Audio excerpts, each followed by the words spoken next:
Alright, let's get started. Hello, welcome to the stream. Today we're looking at RIFTBREAKERS, which is another Black Oath game. And I'm not sure if I've been having ads on my channel since I became an affiliate, because I've only just enabled the ad manager, and it tells me there's going to be an ad break in a few minutes. So maybe this has just been happening and I've not noticed. Or maybe there haven't been ads and I've somehow turned them on. I guess we'll find out together. Hello, hey Holt. So, yes, ads aside, we're going to look at RIFTBREAKERS. It is another RPG by Black Oath Entertainment, so the same guy who did Kern Thalos and Across a Thousand Dead Worlds. And this one it's an MMO-themed RPG, so it's supposed to kind of recreate the experience of playing like World of Warcraft or something, which is kind of fun. I'm quite curious to see how it does that. It's like the other kind of like the Black Oath games. It is a D100 roll under skill-based system. I have briefly skimmed through the rules. It looks fairly similar to what came before. It is classless, but you kind of have like class abilities, somewhat like Kern Thalos, where you choose these kind of paths of abilities and you can kind of mix and match them to specialize your character. But there's less limits on what you can specialize in this game compared to Kern Thalos. And unlike Kern Thalos, which was entirely abstract combat, and Across a Thousand Dead Worlds, which was all hex-based combat, this uses zone-based combat. So we've got this cool like zone battle map here. That we will get to experience.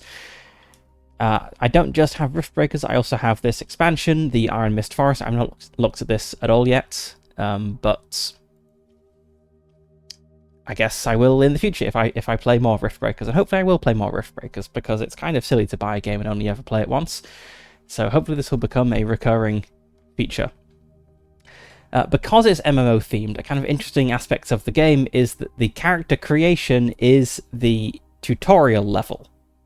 So we will make our character and kind of go through this tutorial zone, which will introduce us to the mechanics, which is a fun way of doing things. So without further ado, let's get to that. So yes, pretty similar to Kern Thalos and such like. So let's look at our character sheet. So we have our ability pool. So this affects the number of special abilities we can learn. This starts at 20. And that text needs to be way bigger. There we go.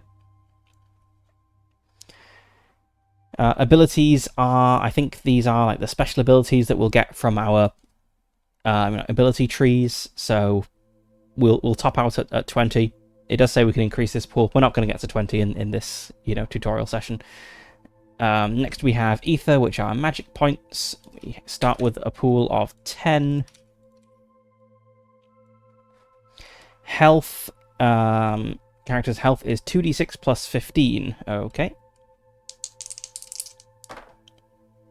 Okay, not amazing. We have 20 health. Then we have luck. This starts at 0. Okay, luck determines how likely a character is to have any sort of randomness favor them. All characters start with 0 luck. The only way to increase this score is via gear and some unique effects. Character's luck is added to all monster loot rolls. Okay, sounds like a good stat to improve. Parry reduces chance of enemy attacks hitting you. You get this from gear. It starts at 0.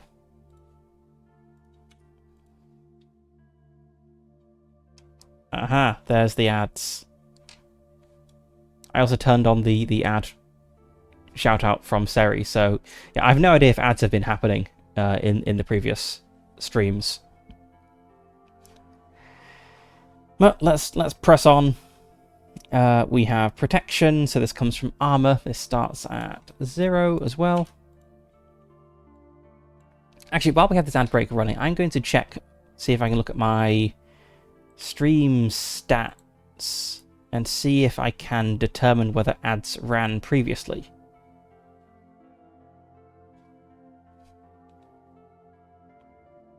Okay, maybe ads didn't run at all previously. Maybe I have somehow enabled ads. But I'm not really sure how to turn them off.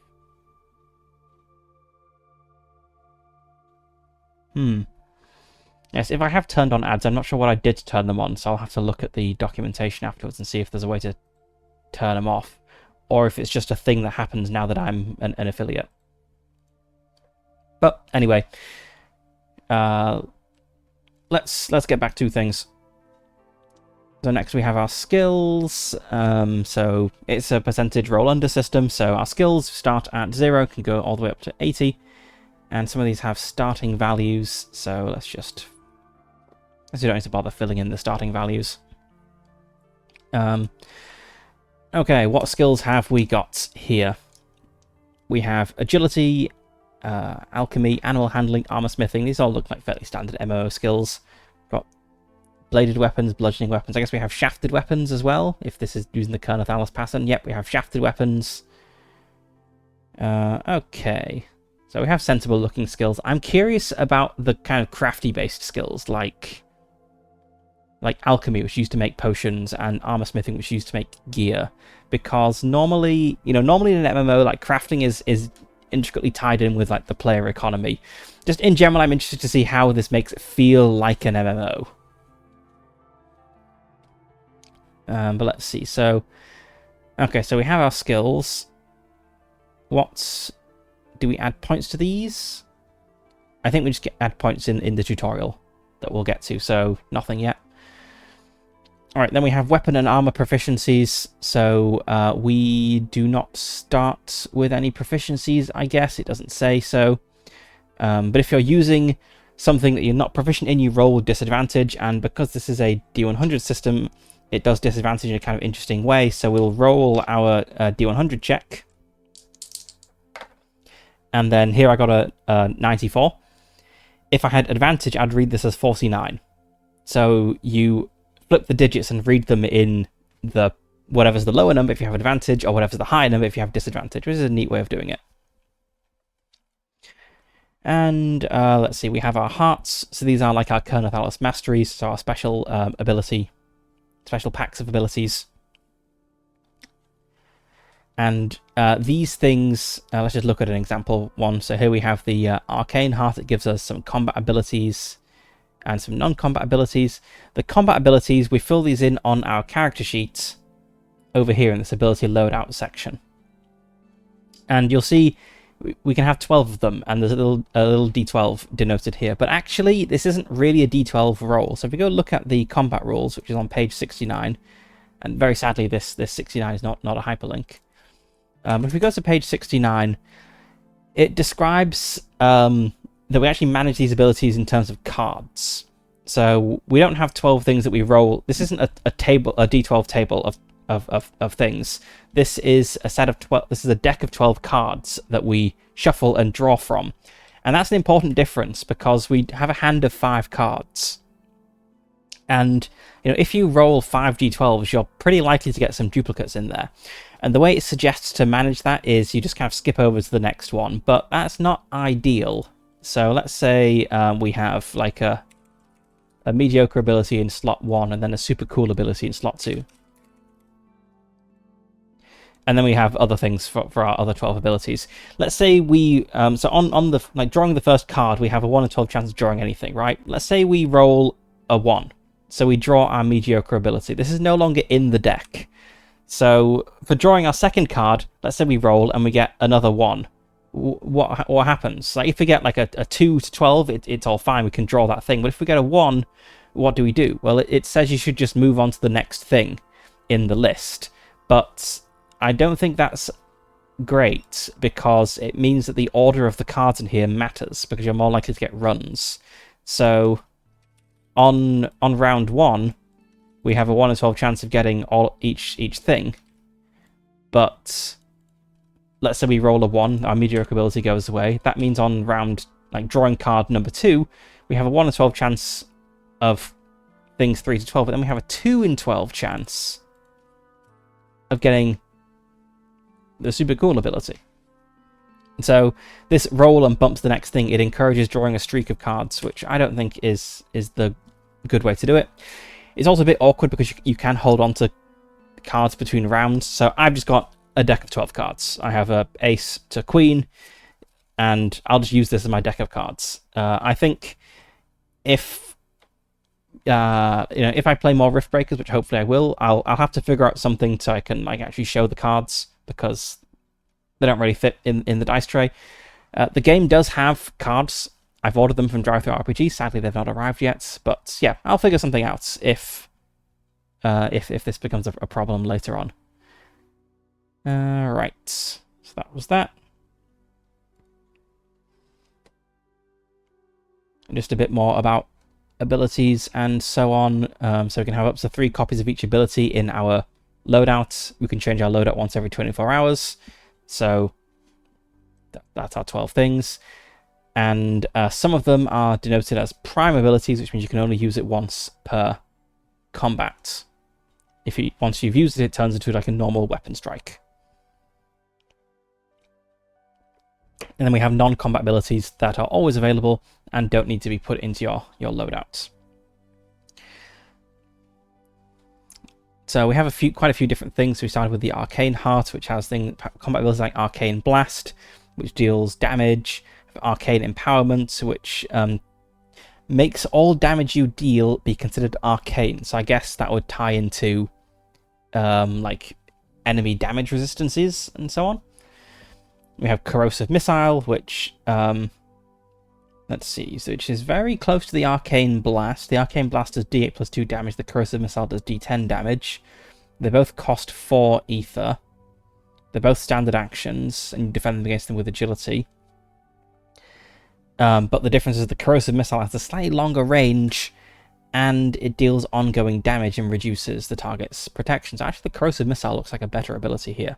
It is, however, the prime ability. So while we could do up to 3 Arcane Blasts in a round, if we drew 3 Arcane Blast cards, you can only do 1 Corrosive Missile per round. So that per combat rather. So that makes sense. So there are these abilities that are just straight up better versions of other abilities, but the balancing factor is you can only use them once. Sounds good. Now we have Arrowheart, which looks like it's all about archery. But yeah, there's quite a lot of these. When I was skimming through earlier, I was quite curious about this Bastion Heart. So let's just read the description here. The Bastion Heart is the ultimate protector, a stalwart defender who stands as an unbreakable wall between their allies and harm. Armed with a shield and unwavering resolve, the Bastion excels at absorbing damage, controlling the battlefield, and drawing enemy attention away from vulnerable teammates. With abilities like Brace and Shield Wall, they reduce incoming damage and bolster their defenses, while Taunt and Revenge force enemies to focus their fire on the Bastion. Their Covering Strike and Willing Sacrifice abilities allow them to shield allies from danger, often at the cost of their own safety. Whether charging into the fray or standing firm, a character using the Bastion Heart embodies resilience, sacrifice, and unyielding protection, making them the cornerstone of any team. So this is obviously the tank, right? This is how you build a tank character in this game. It's all very focused around teamwork, which again makes sense in an MMO. But I wonder how, like, mechanically the game is going to support this. Like, does it really emphasize party-based play, where if you're just playing solo, you have a group of NPCs with you? I'm not sure. I guess we'll find out. I can see how this would work. You know, if you're playing with a group of players, this character, the Bastion Heart, is the tank of the team. Everyone else is doing other specialties. But it doesn't really make sense if you're just a tank by yourself, I don't think.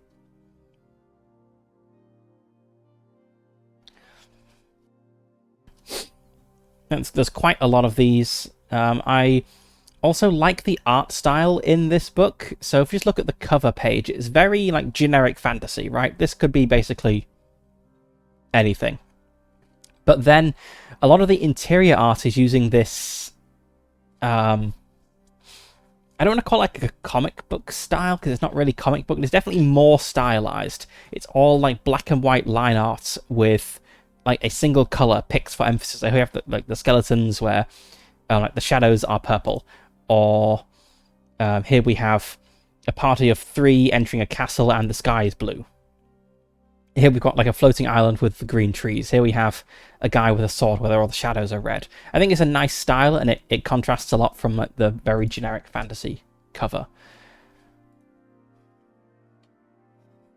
And it also contrasts a lot from these like little icons below each of the heart abilities. So the Devastation Heart, this is generic fantasy art, but then in fact, the Death Heart, it's just a skull. It's just a normal generic looking skull. But then we just have this like page illustration of a couple of skeletons. I like it. Right, so we have all of these things.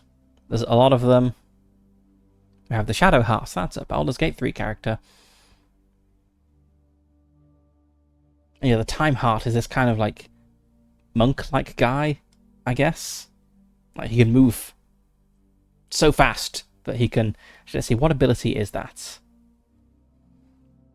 Accelerate. The target gains +2 ether. That's now. Chrono Cascade does damage. Counter. Your target's last action doesn't take place. I wonder if there's like a... I was wondering if there's like an ability that gives you like multiple actions per round, but I guess this is just like a depiction of cancelling out people's abilities, right? Got him like breaking an arrow with his staff there. Okay, right, so now that we know, or at least have skimmed over everything there is to know about how PCs work, you are ready to create your character. Simply follow the steps presented below, which will tell you the story of your character's arrival in the strange world of Cathor, which, here we have the map of Cathor.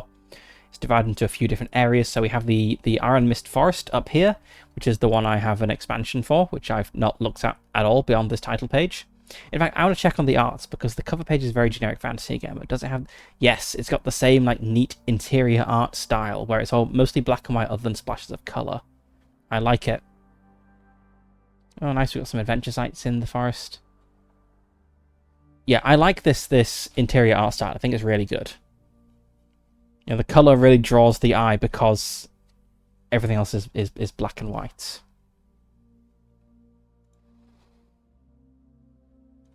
Anyway, right, so the world of Cathor, so there's like one large town, it looks like. I'm not sure there's anything else it's called Kar Hellos. We've got a few different biomes, so you have the forest. The labyrinth is where we're going to start, so we'll have like a tutorial adventure here. This appears to be in the Bone Spire Peaks, which divides the Crystal Plains from the Violet Sands. There's a area in the middle here called Coroner's Vale, possibly like a magical desert storm or something. These are 10-mile hexes, so it's quite a large area. We've got a lake, river, marshes. Okay, we've got like all the standard fantasy biomes. Right.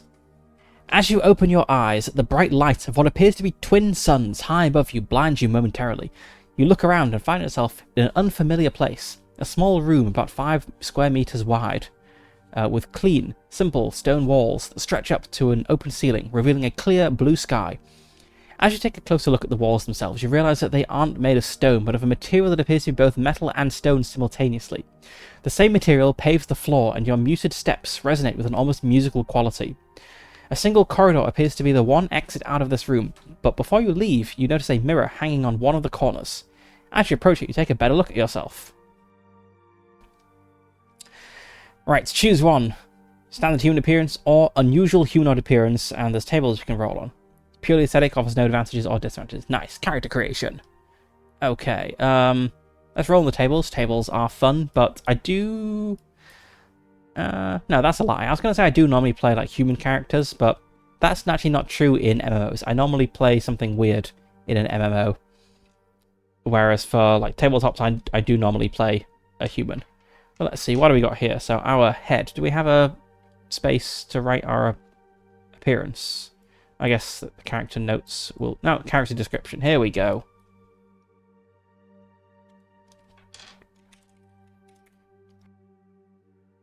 Okay, our head, and I might just, throw some of these away if they're not cool. Okay, antennae. We have 2 or more antennae. Our body. Scales.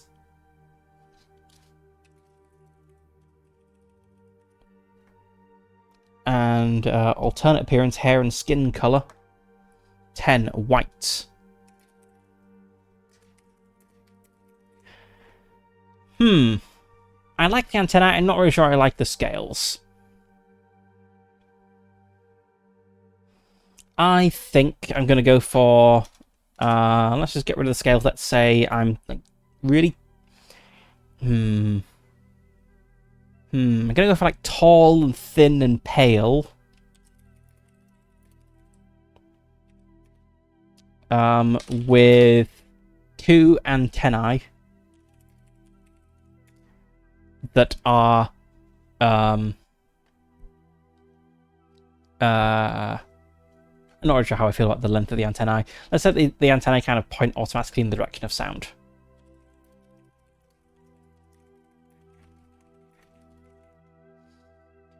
So I'm mostly a human-looking guy, but I've got these antennae that just kind of change things up a little bit. And being very tall as well.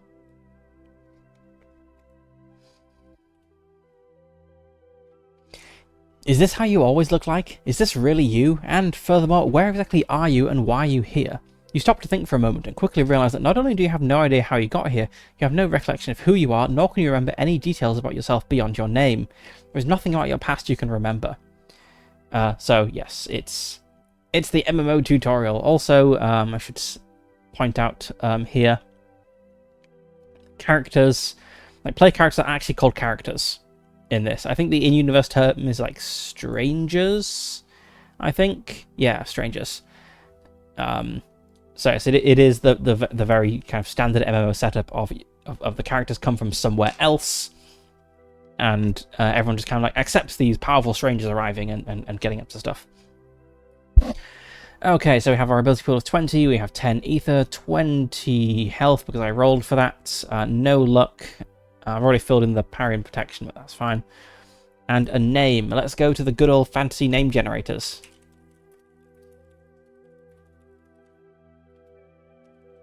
Look for an insect person because I've, got antennae.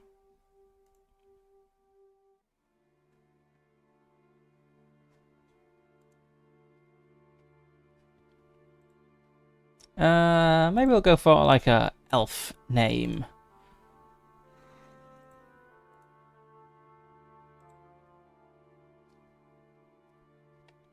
Let's see, elf names. Here we go.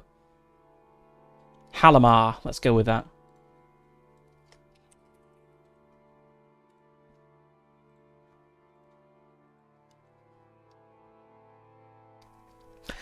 You take a quick look at yourself and suddenly realise that you're completely naked. While feeling embarrassed and desperately taking a look around, hoping to find some clothes, the ground trembles behind you. My antennae point towards it. As you turn, you see a pillar surging from the earth with a pedestal on top of it. On the pedestal, you find a few items. You obtain a plain tunic, it says it's heavy clothing, page 186, not hyperlinked. Okay. Right, so heavy clothing. Heavy clothing gives us a protection rate of D3. There's integrity of D6. Where do we put this? I guess it's maybe armor.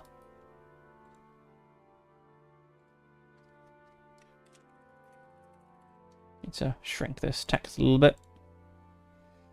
So heavy clothing, D3 protection, D6 integrity. Oh, yes. Also, this game has a crafting system because it's an MMO. Of course, it does. Apparently, the crafting system was much more in depth in the first edition, with a lot of like specific items, but now it's kind of abstracted it into like common and rare and that sort of thing. Okay, requires no proficiency to be worn. Okay.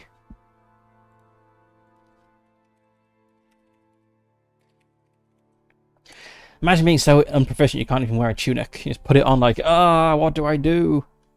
You obtain a weapon of your choice. If there's a ranged weapon, you also obtain a quiver with D8 usage die of arrows or bolts. Okay. I'm thinking. I normally go for like a My usual build in like Guild Wars and that sort of thing is I normally go for like a magic user who's also somewhat competent in melee. So I mostly attack like from range with magic, but I can also fight up close with like a sword if need be. So I'm thinking maybe something like that again. So let's go for a saber. Sabers are cool.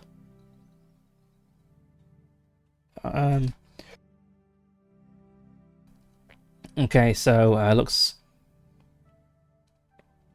identical, other than it's slightly more expensive than a short sword, but it's otherwise identical. Yeah, let's go for a saber.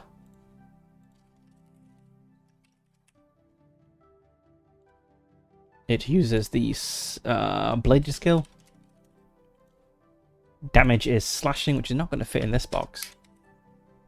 Slush. And it has parry and agile. What does that mean? So agile, you can wield it you can dual wield one-handed weapons, okay? And parry, it can be used for parrying. It grants 10 parry. Okay.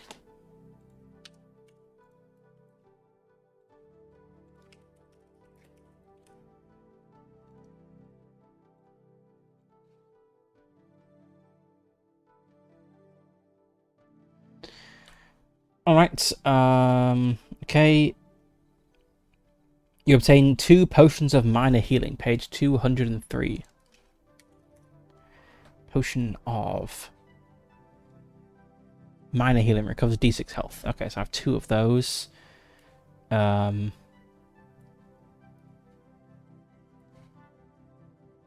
guess they're probably encumbering. It's probably... Yeah, normally things are very explicit whether it's non-encumbering or not, so... do these stack in my backpack?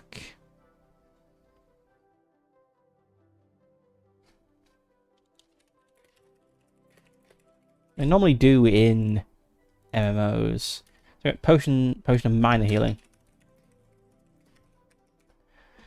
Let's just have a look at backpacks. Where would that be? Gear and loot.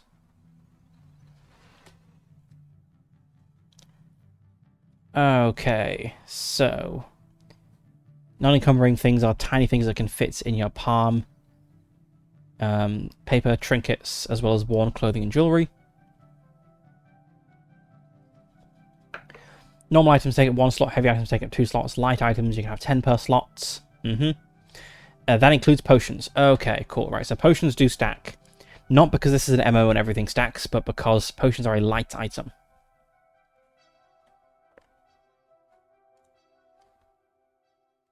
After you retrieve the items, the pedestal sinks back into the soil, leaving no trace of its existence. You quickly equip them, unsure as to what to do next. Seeing as the only option is to leave the room, you walk down the only corridor. After minutes of walking, you reach another room, identical to the previous one. This one seems to have a single exit as well, but blocked by a door made of the same material as the rest of this place. As soon as you step into this new room, the way behind you shifts and the corridor you just came through disappears, leaving you in what appears to be an empty room with no way out. Before you can do anything, though, a humanoid figure materializes in front of you. It's a smiling human female of indeterminate age. She wears a tunic similar to yours and brandishes your same weapon. She appears to be completely made out of misty light, and you can even see the wall behind her when you look directly at her. Is she a ghost? Before you can say or do anything, the apparition moves, standing beside you. She raises her weapon, and you get the feeling that she wants you to do the same. As you mimic her movements, she smiles at you. Slowly, but surely, something awakens... slowly but surely, something awakens within you. No, slowly but surely, you enter some sort of trance as you follow her strange and fluid combat. As you follow her strange and fluid combat style, something awakens within you as a long-lost memory. She eventually stops, and you realize you've completely lost track of time. You don't know if it's been 5 minutes or 5 years. What you do know is that you feel different. Increase a weapon skill by 60. Increase a different weapon skill by 40. Okay, so our sword uses the bladed weapon, so that's the one we want to have high. So let's put bladed weapons at 60. And I'm gonna use like a staff probably, so I'm gonna see what sort of weapon that is. So we have bludgeoning, We have bludgeoning, ranged, and shafted. You also have unarmed combat. I guess that's not a weapon skill. Let's see, what is a staff?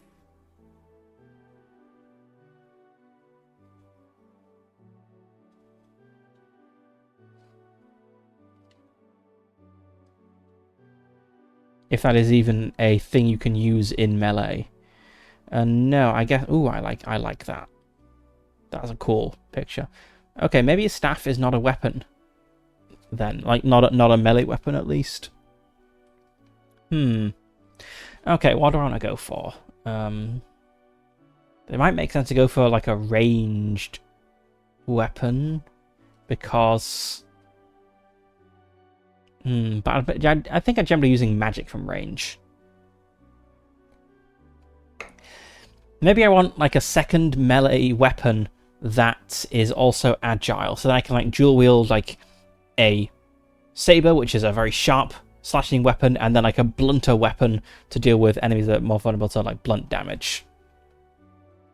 So, let's see, maybe what is agile? What is agile and not bladed and not unarmed, if anything?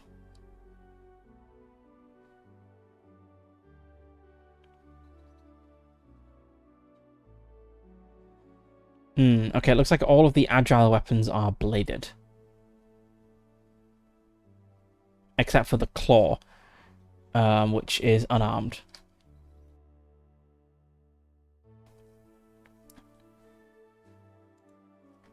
Can I increase... surely...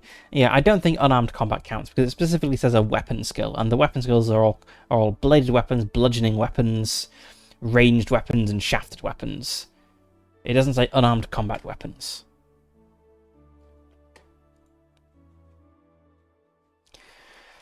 Okay, maybe I just want another one-handed weapon, though, because I don't want to have to, like, swap what I'm holding. So if I can still hold my sharp weapon in one hand and then, like, a blunt weapon in another. So I guess, like, a bludgeoning weapon, maybe a club. That's not cool. A great club, that's two-handed.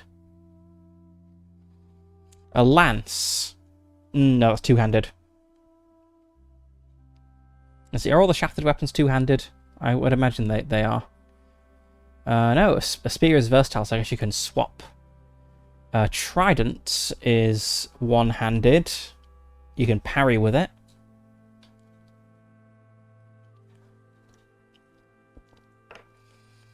So I've got slashing damage covered. A trident would give me piercing damage.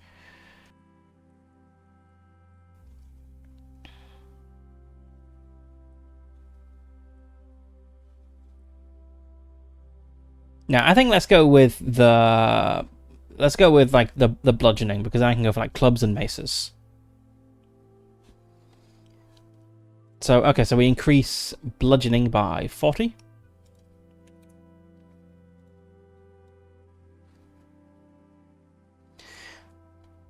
The woman bows her head as if acknowledging your progress and slowly fades away.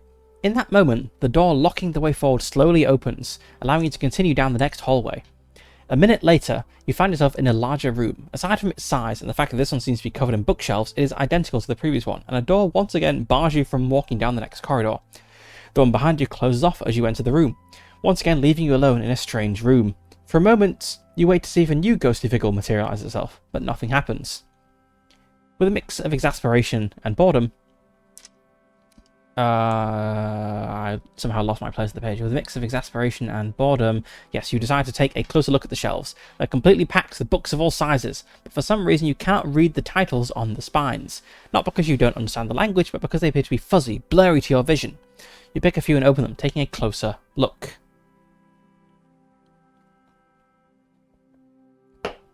Okay, so I'm going to increase 2 non-weapon skills by 40, 3 non-weapon skills by 30, 4 by 15, 4 by 10. Can't apply them to the same skills, and I gain proficiency with a weapon and armor of my choice.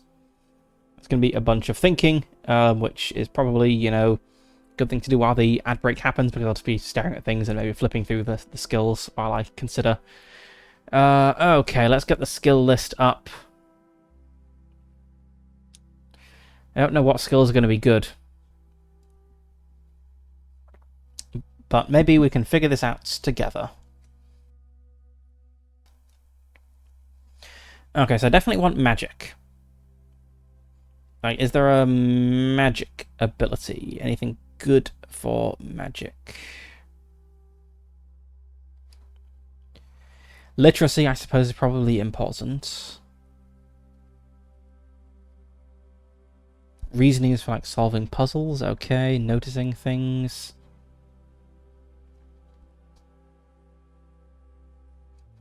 Okay, so there isn't like a magic skill specifically, which I suppose I could have seen easily just by looking at my thing.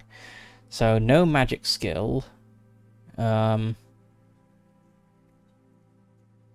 not feeling like a super athletic character. So maybe command could be useful if I'm going to be running around with a group of NPCs all the time.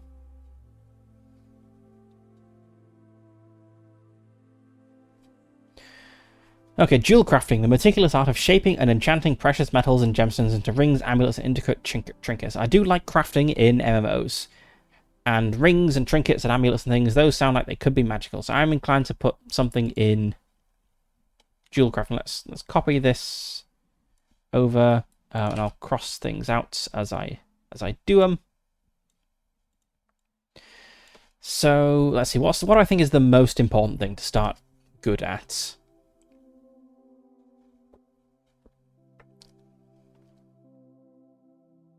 I think alchemy is a good thing to start at if I'm going for a magic focused character. So let's mark one little tally there. So alchemy, I'm going to add 42.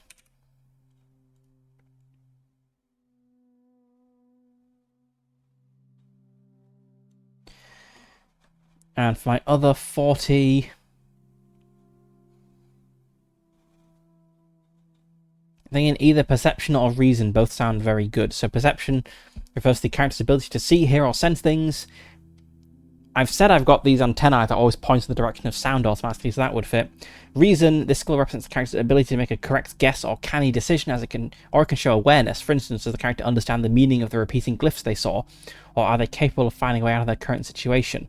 A reason check can be used to actively seek for clues, acquiring information, experimenting, and conducting study.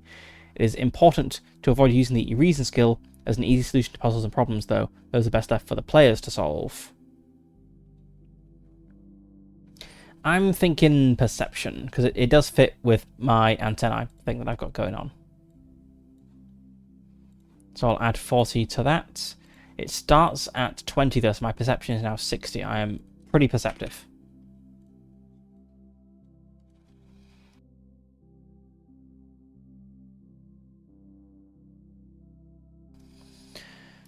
Alright, then I get 3 non-weapon skills increased by 30. I'm gonna go for... I'm thinking command if I'm dealing with NPCs a lot. So let's go for command, literacy, and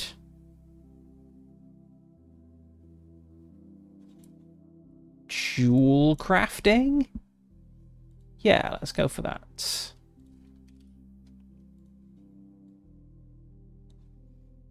Command, jewel crafting,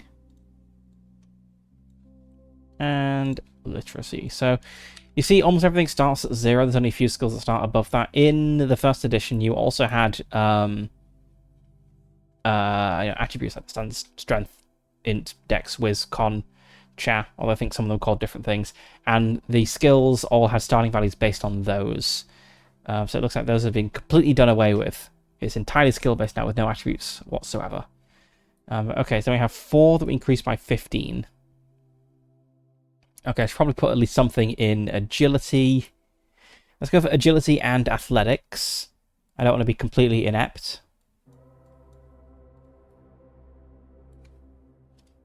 So those both start at 10, so I'll have 25 in both of those. Agility, athletics.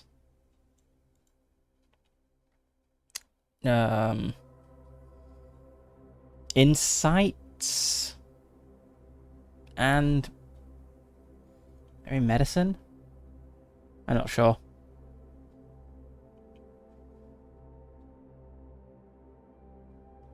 Maybe insight and nature. Yeah, let's go with that. Insight and nature.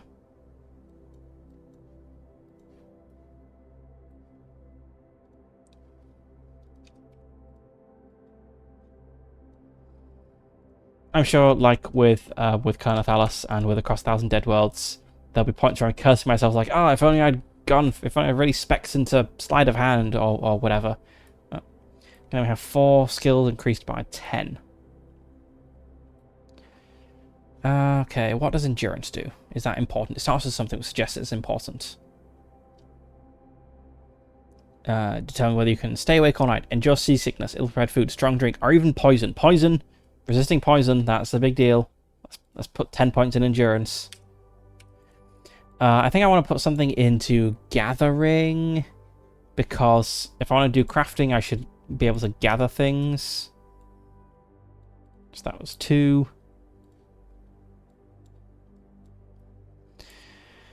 Okay, animal handling. I don't think I need animal handling or armor smithing or cooking, maybe. I did kind of enjoy getting into cooking in Guild Wars 2, but my character is more of a jewel crafter, it seems. Not really a thief, so I don't need to do lockpicking. Reason. I'm very unreasonable. Let's put 10 points in reason. And what does tenacity do? Resist the effects of a spell. Okay, if I'm going for magic, I should definitely put points in there.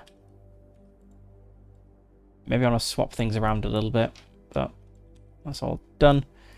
Yeah, let's bump tenacity up to 25. We'll drop nature down to 10.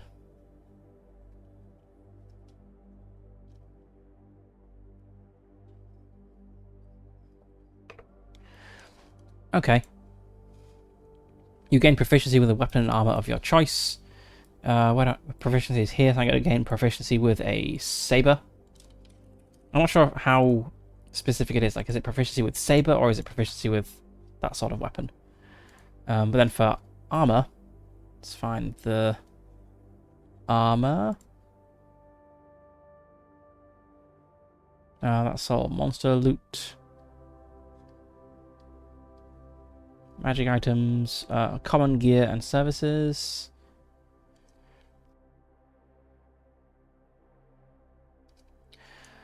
Okay. Yeah, let's double check what exactly you get proficiencies in. Ah, I see. There's also a section on playing without a game master. Okay. So I guess it's. I was going to say I guess it's not a solo first game, but I guess it is. It's just. I guess written by default without the GM, and then all the GM stuff is in this chapter section. Anyway, proficiencies. I want to see how exactly proficiencies work. Like, what do you have them in? Are they in specific items?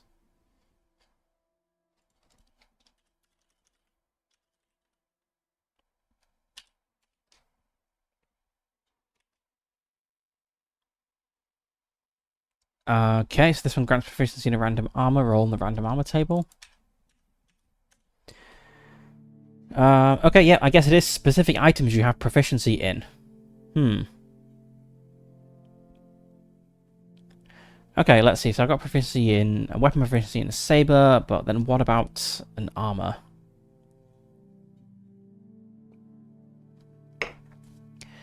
I'm getting the impression this game doesn't really support the kind of staff-wielding, robed wizard sort, because I didn't see a staff in the weapons, and I don't see, like, robes in the armor. Of course, you can always flavor stuff differently.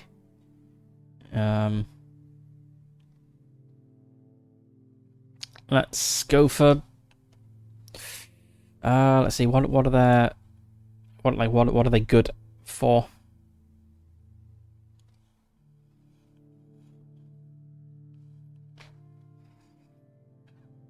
And maybe like soft leather.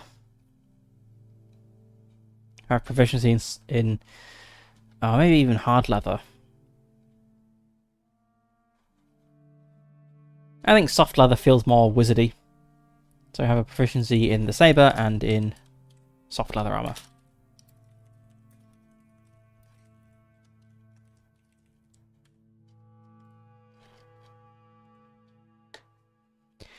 As usual, the moment you enter the room, the way behind you closes, and the only exit, yet another stone metal door, is clearly locked.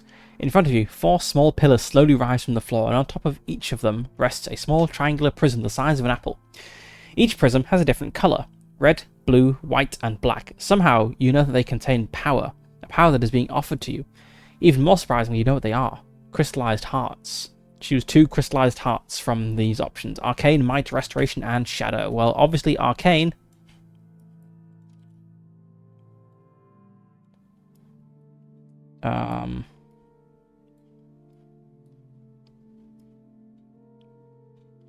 Okay, let's move this over here and have a think.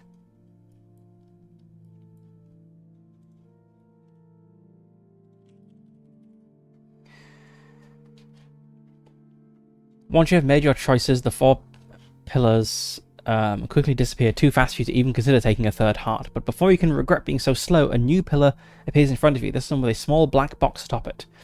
Within the box sit 6 blue spheres, heart essences. You obtain 6 heart essences, use these to unlock heart abilities from the 2 hearts you chose in the previous step. Okay, so is there a place to note down hearts I have unlocked?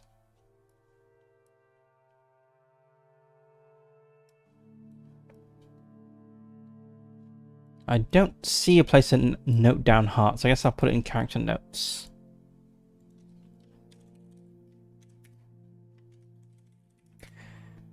Because having the heart unlocked is not the same as having an ability in it unlocked. So, okay, so probably not might. Let's go look at restoration and shadow. Restoration heart.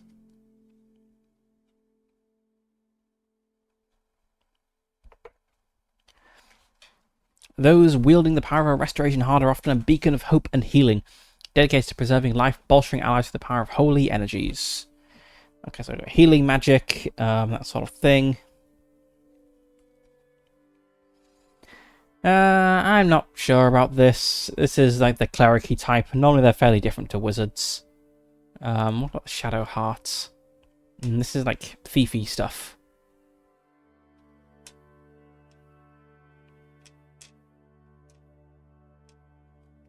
Maybe might, actually. Just looking at the names, like the elemental heart seems kind of fitting with what I'm envisioning. That's not one of the options.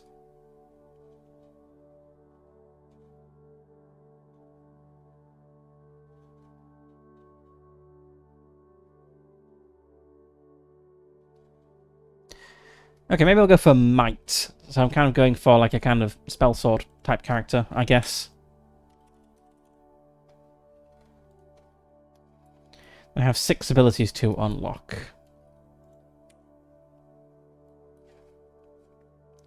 Start with the arcane. So what do we got? The arcane blast. That looks like the workhorse of the arcane class. Again, I've got to shrink this text a little bit.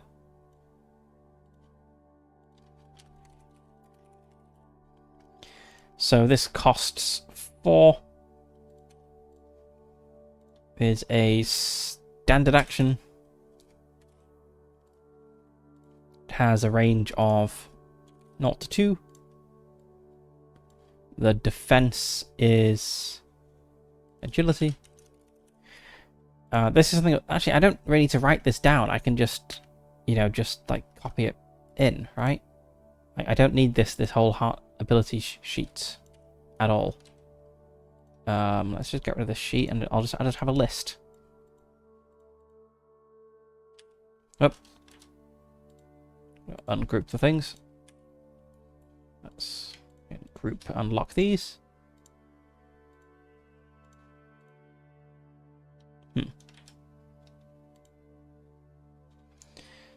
I apparently selected 3 objects, but I don't know what the third one is. Oh, I managed to select the text box. Huh. Okay, there we go. Right, so I'll take the me actually want us to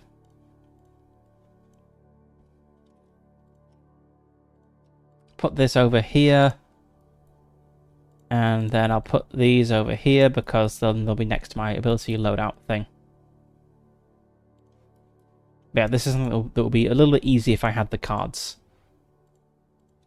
Yep. Right, so I have Arcane Blast. Let's just embiggen this.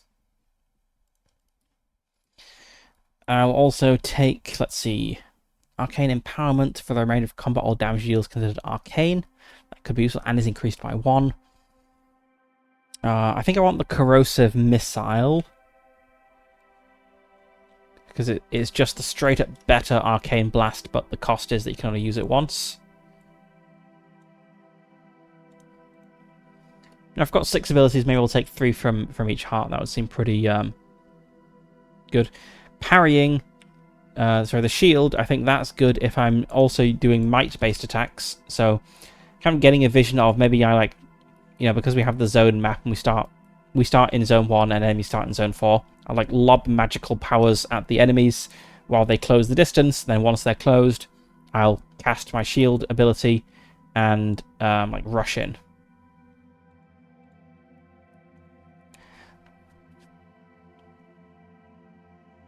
The Force Ball also looks very good. It's also a prime ability, but that's fine. Oh, a lot of these are prime abilities. They're all prime other than the Arcane Blast. Okay. So let's go for 4 arcane abilities. Then we'll go for like 2 might abilities.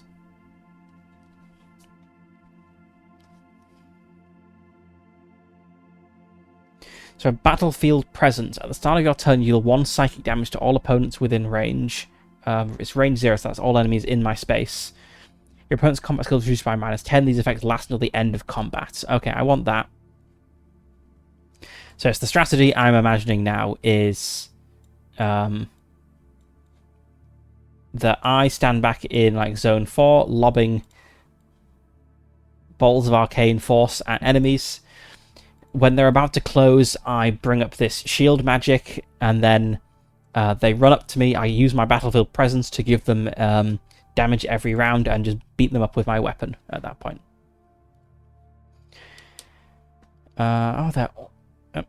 Okay. So it looks like they... because this one's got more abilities in general, but it looks like maybe a roughly even mix of prime and non-prime, whereas the arcane one, unless I missed something... Oh, do I need to pick up the non-combat abilities as well?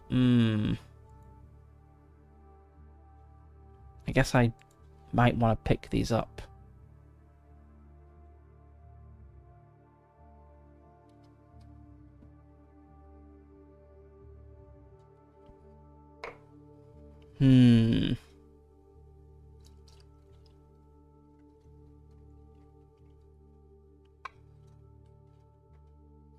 I'm not sure. Let's just skip the non-combat abilities for now. Okay, so the might looks like he has more combat abilities than the arcane. Fewer non-combat abilities. Okay, so maybe they're kind of balanced in number of abilities. It also looks like there's maybe like a 50-50 mix of prime and non-prime, whereas with the arcane one, there was only 1 non-prime action. Let's take Cleave. Yeah. Deal weapon damage up to 2 targets within range. So I can hit 2 people with my saber. Okay. That's 6 abilities. Each one does only cost 1 heart essence, right? It looks like it. Like the variable cost is the ether. And actually, I only have 10 ether. So I'm not going to be able to use... okay. Okay, if I only have 10 ether, I'm not really going to be able to use many of these abilities in combat. I'll be able to use like 2 of them. So maybe I do want more non-combat abilities, actually. Let's just look.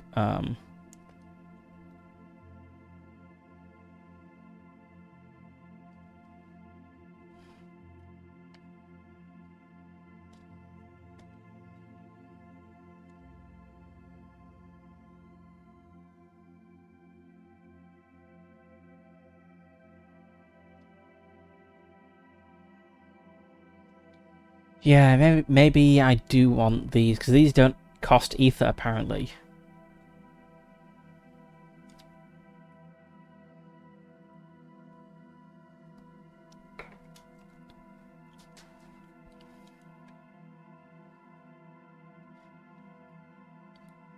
Like, there's no point getting a lot of cool combat abilities if I can't use many of them. So, yeah, let's... So I definitely want to keep the Arcane Blast and the Corrosive Missile, but let's get rid of... And the Force Ball does AoE damage, so that's pretty good as well.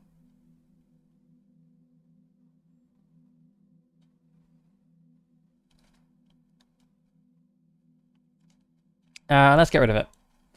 Well, let's see what we want to replace it with, actually.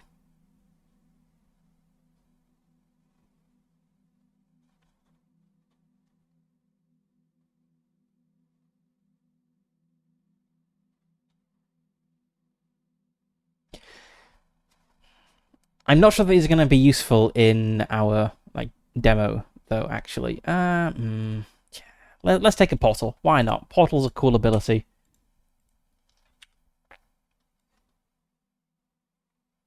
I'm not sure whether we'll actually get to use it or not, but we'll do it.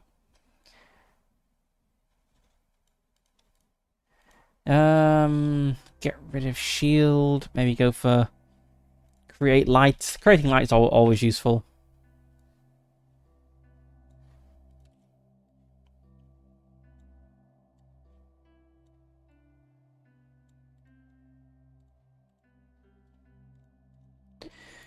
I think I'll keep cleave. You know, being able to attack twice is pretty good.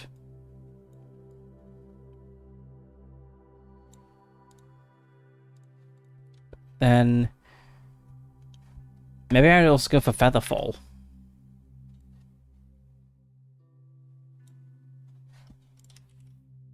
Yeah. Okay, so I'll have 3 combat abilities and 3 non-combat abilities. Because the Might non-combat ability was like to summon a two-handed weapon, which I'm not sure that's that useful. It also costs 100 ether. I only have 10 ether.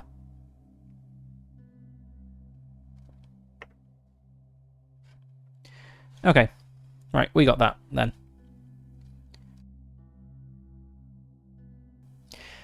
As you pick up the box, the pillar quickly disappears as well.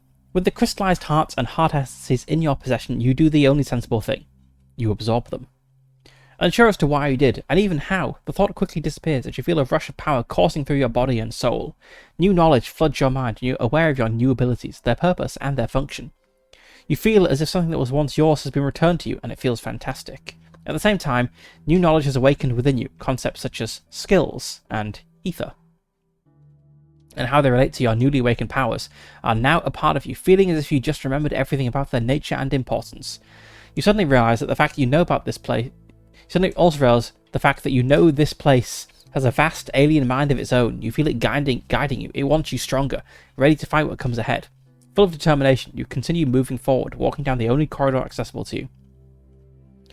After walking what feels like an eternity, the strange twin suns above you having reached their zenith, you see a gate opening ahead.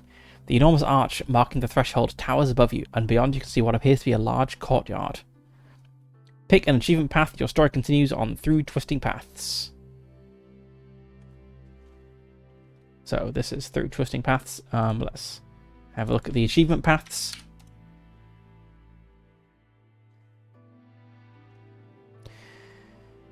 All right. Okay, so a path is a collection of achievements that will slowly unlock new capabilities for your character. There are meta goals. Okay. Path of Slaughter. Not sure about that. Path of Shadows. Path of the Arcane. Yeah.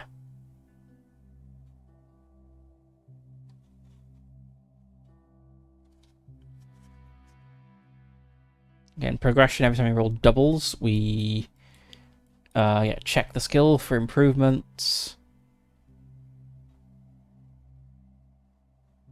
Okay, there's no like XP or leveling up.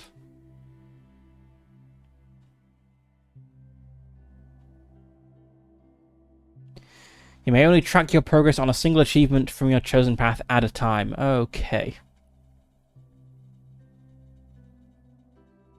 Right, so you kind of have to work through a complete path, but you can work through it in any order. And if you abandon it partway through, you lose all your progress. Let's go for the path of the arcane then.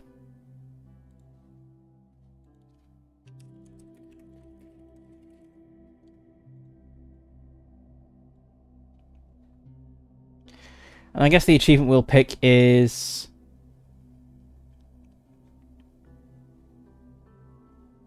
the Ether Novice cast 50 combat abilities successfully.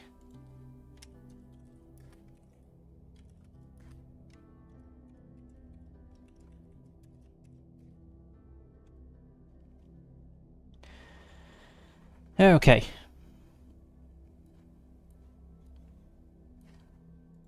Right, so before we get into this, I need to top up my water, and we have an ad break about to start. So I will start the ad break now, and I will go top up my drink, and then when the ad break is done, we will move into this like little dungeony area.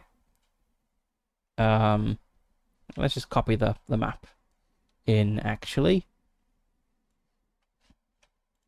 Let's put this... I think we are going to fight some things in here. Let's put this map over here. Go. Right, okay. I will start the ad break, go top up my drink, and then we shall embark through the twisting paths. So see you in a minute and a half.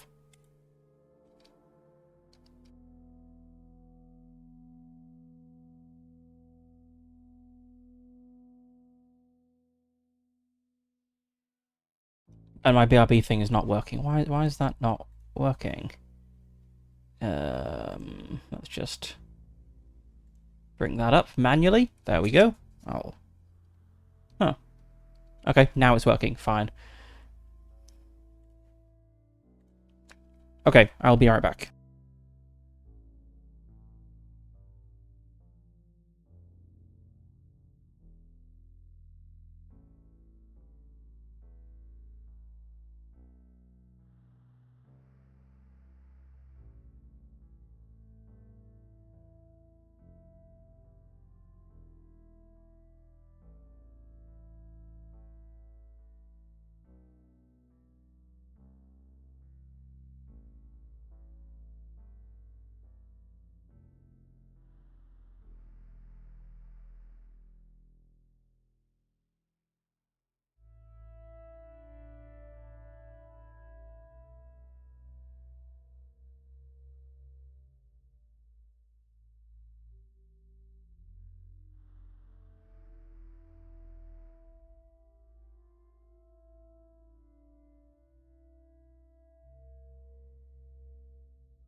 Okay, I'm back.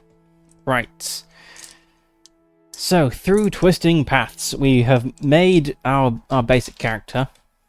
I'm not sure if they're any good or not. We have Halamar, who is working on the path of the arcane. He is good with bladed weapons, less good with bludgeoning weapons. Currently has a saber, wearing heavy clothing. He is tall, thin, pale, and has 2 antennae that point automatically towards sounds, which were reflected with pretty high perception skill.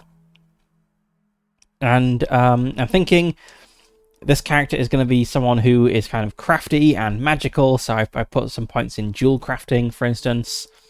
And we'll just see how things go, because I doubt the tutorial area will get us into crafting.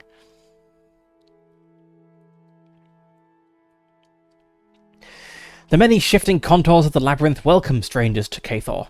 After having awoken in one of the labyrinth's creases and wandered through its strange corridors, you find yourself in an open area. Greenery droops from ancient brutalist architecture, and sunlight filters in through small boreholes in the structure. An atmosphere of calm pervades the place, but nevertheless you feel called to leave. Okay. A subtle aura of enchantment fills this corner of the labyrinth, inspiring competency in all beings. Players receive +5 in all checks while here. Okay.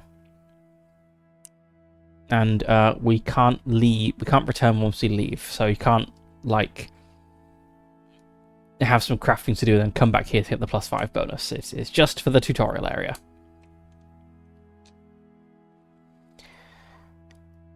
Right, so we have a long corridor. Let's out into a spacious open area.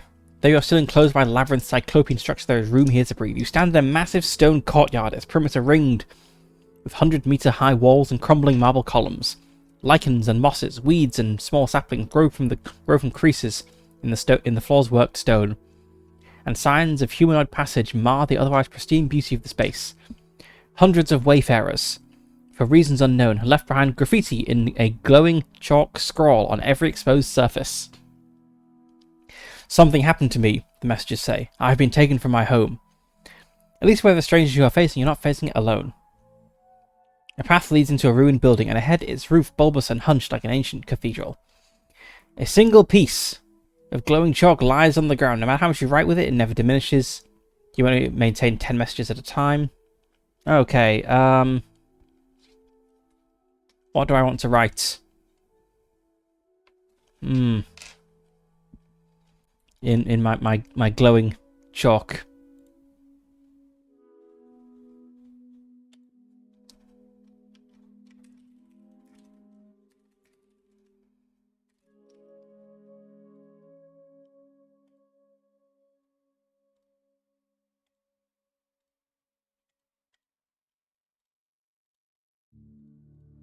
Halamar was here. That'll do.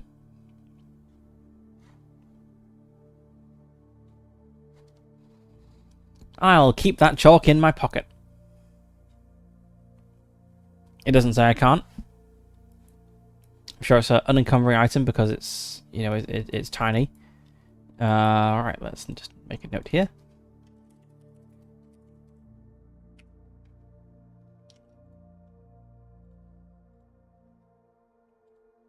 What font were we on? We are on Noto Sans.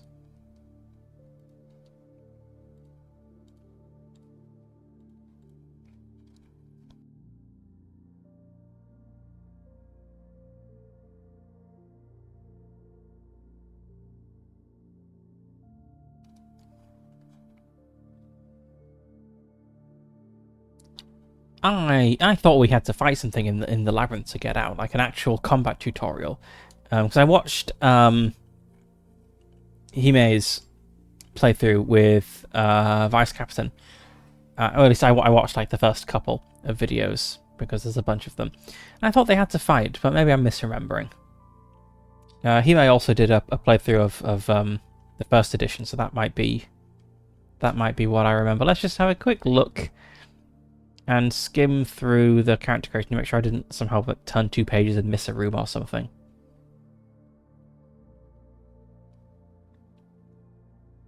Yeah, it just says your story continues on that page. Yeah, then we get straight into character progression rules. Okay. So, yeah, I guess if there is a fight, it will be in here. Right, so we step through into the Cathedral of Moss. You step through the open doors of the vacant cathedral. Inside the structure, all is silent. Bowers of stone hold aloft a weight of verdure. Sunlight slants down on the ancient ground. Bold statues of warriors and wizards tower over the bare stone nave, their gaze supervising you.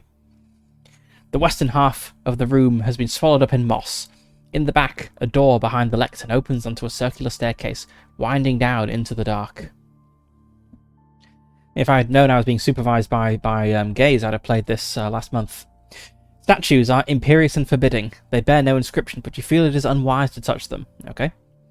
And towards the back of the chamber, a small bat-eared felid lurks by a gap in the masonry, a rock held in its mouth. The animal looks skittish, but specks of luster on the rock indicate that it may contain valuable metals.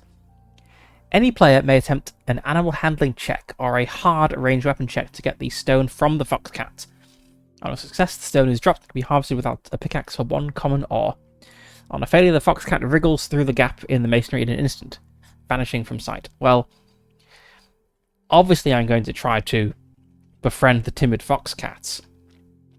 I don't care about the rock it's holding. It's a small, cute animal. I did not put any points to animal handling. I do, however, have a +5 from the kind of tutorial zone aura in this place, so potentially I can do this. Just need a 5 or less. That is not a 5 or less, so I creep forward towards the foxcat, hand outstretched, but I spook it and it squeaks or like cries, whatever a foxcat does, and disappears through a hole in the wall. Very sad. Several types of moss have different colours and consistencies from the rest. Anyone who wishes to gather them must first declare they are gathering moss, then make an easy nature check. Sure, let's do that. So I'm rolling into a 25 for this. That is not a success. On a failure, the gatherer takes d4 plus 1 poison damage. Okay. I should have read ahead. 1 poison damage, okay. So I try to like pick up some moss and just like end up smearing some like purple goo on my hand, and it kind of stings a little bit.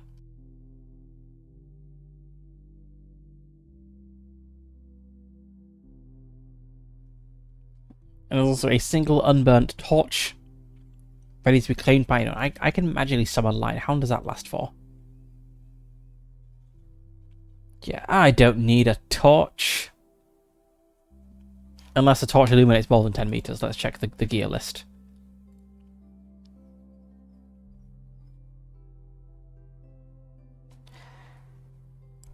Torch illuminates a 10-meter radius. Yeah, this torch is a strictly worse version of my almighty magics.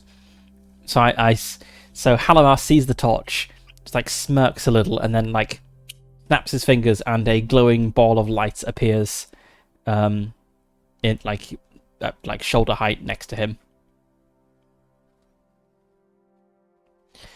All right, so then from here we have the Gathering Crypts.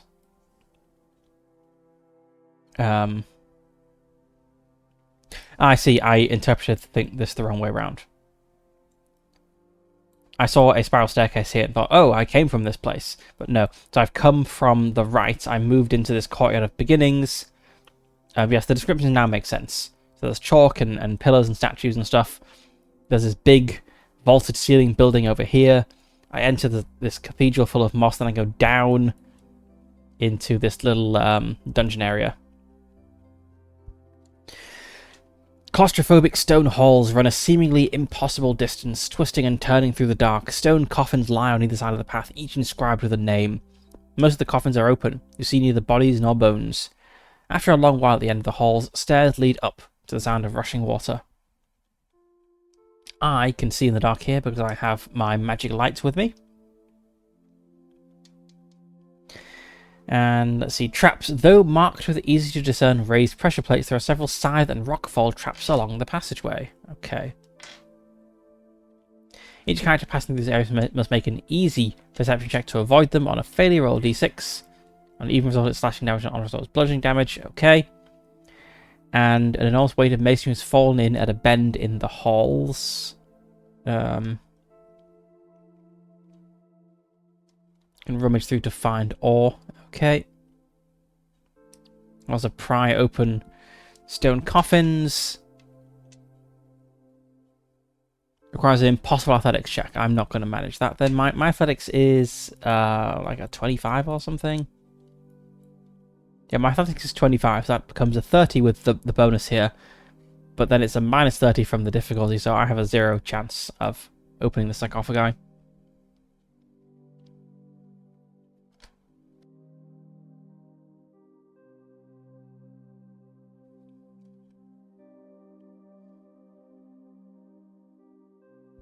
Okay, right, so I guess I'm just gonna, like, explore around here. I mean, I know the way through. So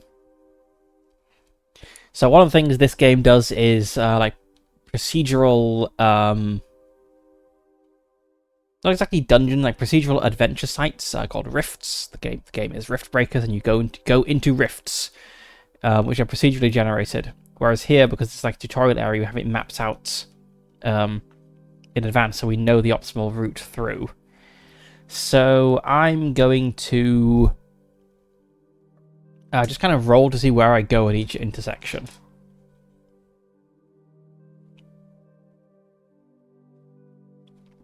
Let's have a little token.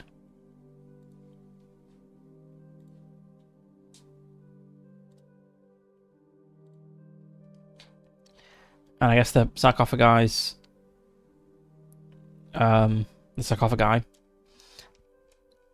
all the little niches in the walls is going to be where the trapped areas, I suppose. So I come to this first intersection, and I think I will roll a d6. A 1 is going to be left, 2 is going to be right, and 4 to 6 is going to be straight ahead, and that's just what I will do for all of these intersections. So I think going ahead makes sense.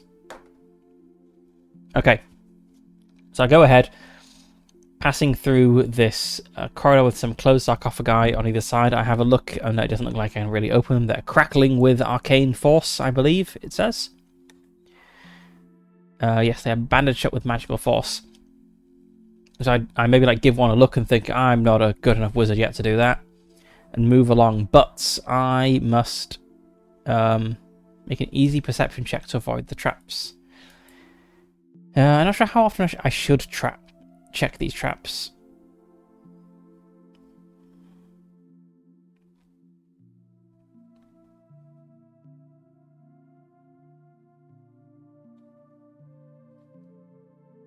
Probably don't need to check traps like all the time, but maybe more than once. So perception. There's an easy perception check. So I have a 75% chance on this. Okay, yep, easily. I notice there are traps. I'm cautious and avoid them, and carefully step over things. So I then move on.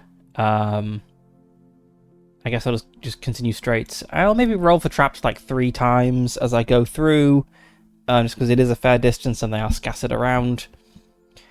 It sounds like maybe from this, I'm not sure how often you're supposed to roll for traps. It does kind of sound like you're supposed to roll maybe once for the traps. Like, if you succeed the roll once, you just know where the traps are. Otherwise, the damage that's the total amount of damage you take over your whole journey. I feel you should check for traps maybe more than once. In which case, I don't really need to track my exact position in here. So I just move through these corridors, looking out for traps, squeezing around rock falls, avoiding touching the magically crackling sarcophagi. I spot some traps kind of near the beginning. I spot some traps kind of around maybe this kind of middle-ish area here. Maybe this intersection's got a bit like a big swinging blade trap, and then finally there's maybe some traps just before the stairs out. which I do not spot in time. So roll for damage. 2. That is even. Slashing damage. Okay, so maybe like here. I think, the stairs at last, finally, the way to go. And I do not notice there is a pressure plate on like the first step. I step on it, it's like click, and then like just a scythe swings down from the ceiling. I do have protection from my armor. I'm not sure how that impacts things. Let's find that. Armor. All damage received by character wearing armor must be reduced by amount equal to the armor's protection.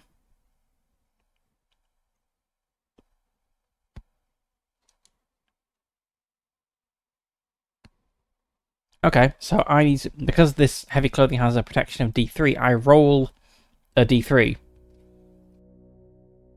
to see how much it avoids.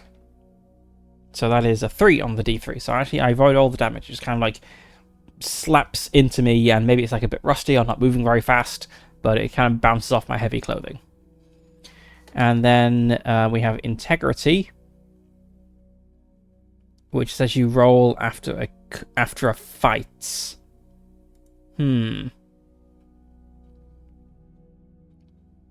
Okay, so here it says all damage is reduced by the protection, but here it says after a fight, where the shield or armor worn by a character seen any use, you roll. So I guess I don't roll for like environmental damage like this. Like for it breaking.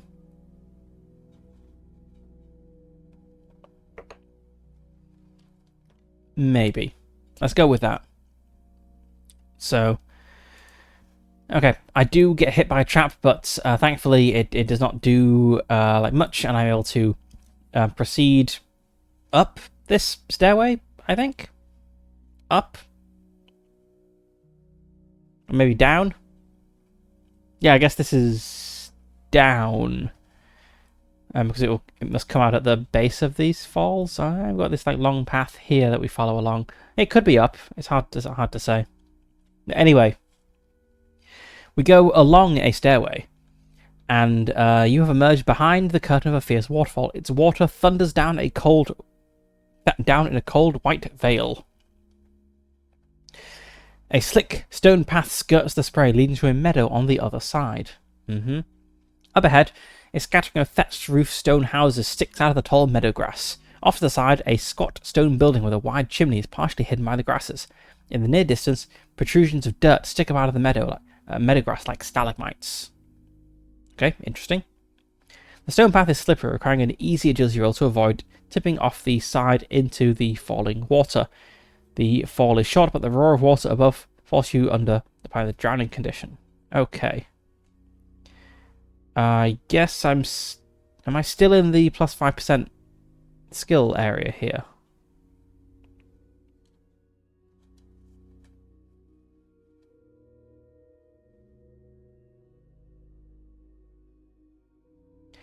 I don't think I am. So as players receive plus 5 on all checks, while here, however, once this area has been left, its architecture reshuffles itself, it cannot be returned to. And surely you can just come back to an outdoor area, so I guess...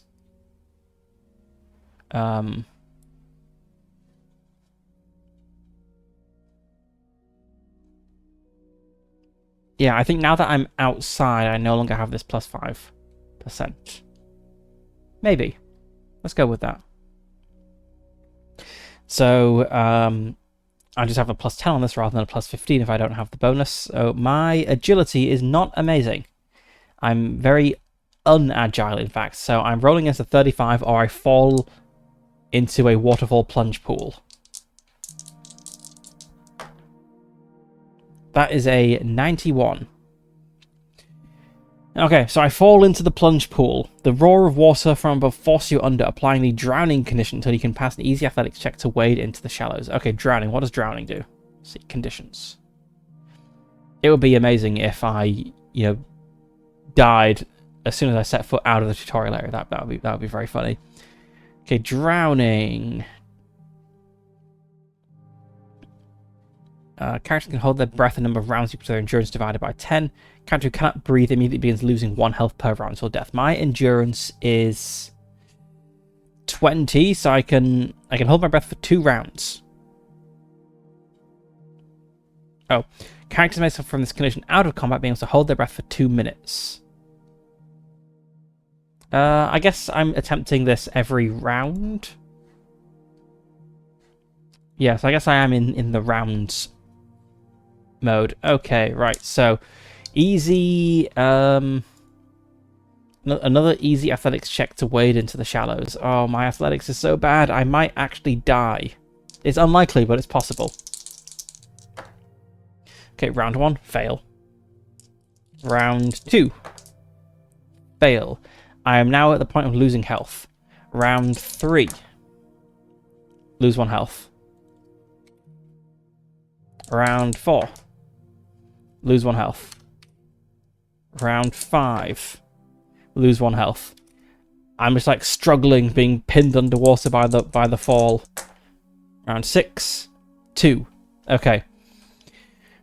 So it takes me 6 rounds to stagger out of the water. Like I just like flop onto the shallows, like breathing, like by the edges of the slumbering cottages here, like looking like a drowned rat.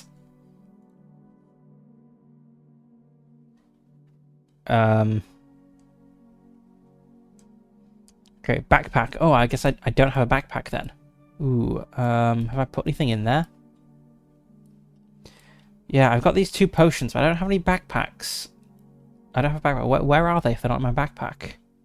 They maybe just like in... I don't know where those are.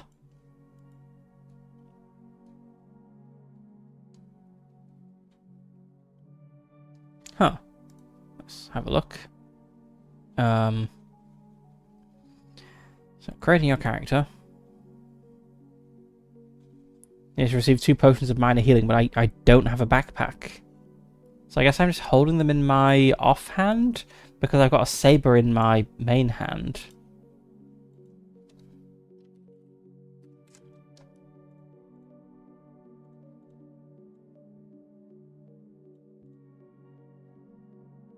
And then for armor, I have the heavy clothes.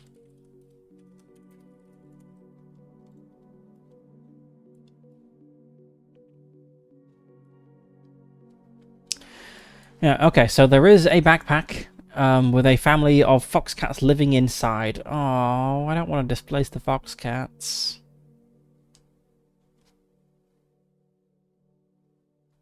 Oh.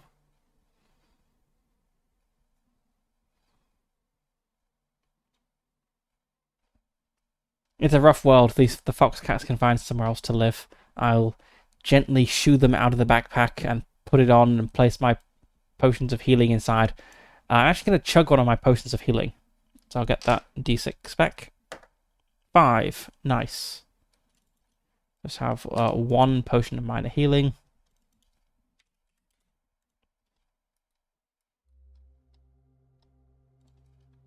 And I'm back at full health. Okay. Smooth riverstones. A perception check detects that some of these rocks gleam with traceries of concealed metals. They can be harvested without a pickaxe for 1 common ore. I don't think I'm in a perceptive mood here. Although maybe being pinned under the water by the fall, maybe like I was up close to the rocks and noticed. But no, I don't think I'm in a very perceptive mood at the moment. I just like drag myself out of the water, drowning. Just like flop onto the ground next to this old leather backpack full of adorable little fox cats, and just like drag the backpack onto myself and chug a healing potion. Alright, slumbering cottages. The stone is crumbling and some sort of bird has been at the roof thatching, but the cottages are not entirely unoccupied. Peculiar bipedal insect things pick through the area. One of them crouches by a wall, idly chewing on the fleshy end of a human femur. They do not seem aware that there are intruders. Past the cottages, more broken architecture waits in the distance. Okay. Lesser Labyrinth Guardians. A group of Lesser Labyrinth Guardians has occupied the cottages, displacing whoever lived here previously. They may be fought or simply avoided with an easy stealth check. Okay, so I don't have any stealth, so that'll just be the 10% from it being easy.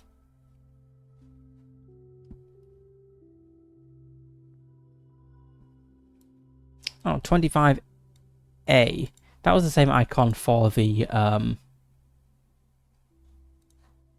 magic weapon, right? It was. I assume that was ether, but maybe it's not ether. Maybe it's like the currency here. Aetherite. Okay. So aetherite is the currency, ether is the magical resource. Okay. That makes these things that require spending 100 aetherites much more reasonable. I thought, wow, you must have to level up pretty far to get 100 ether. In fact, when do you... I'm now wondering if I misunderstood ether entirely. So I picked a bunch of non-combat abilities because I thought, oh, if I only have like 10 ether and it costs like 4 for an ability, I can only do like a couple of abilities per combat. But how much does it recover? Let's see. Ether. Like if it recovers every round.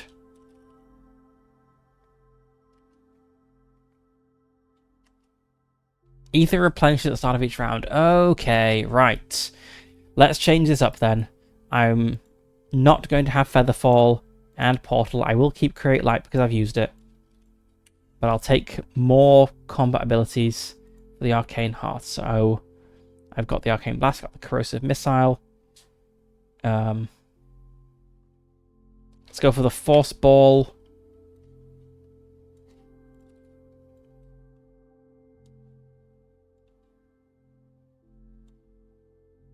And whatever the other Might Heart one was. The Battlefield Presence.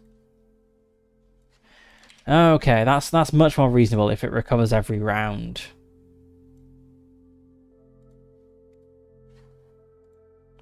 Right, okay, let's see if I can make a stealth roll to evade these Lesser Labyrinth Guardians, but I doubt it because it's a 10% chance.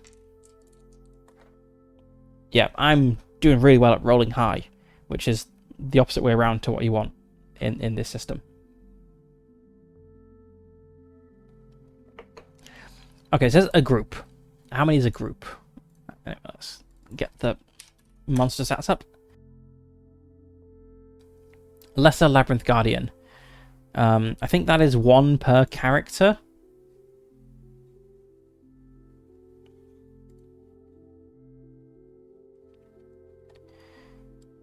Number of PCs and companions in a party, it is the pawn icon. Okay.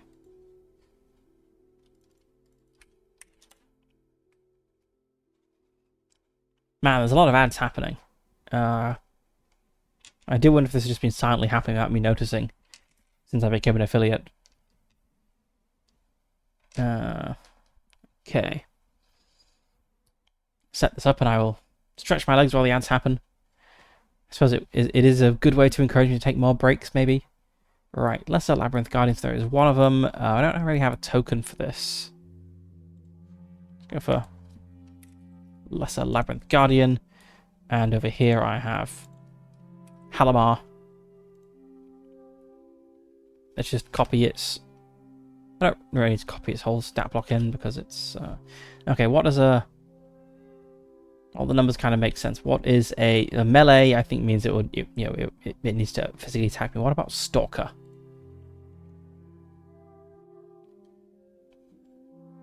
Okay, so it is a construct. Resistant to void damage, immune to necrotic damage. I can't do those damages, that's fine. Got little flowcharts to... bulleted list to choose how monsters act. Melee monsters attempt to rush towards the PCs. Okay. And it was... What was the other thing it was?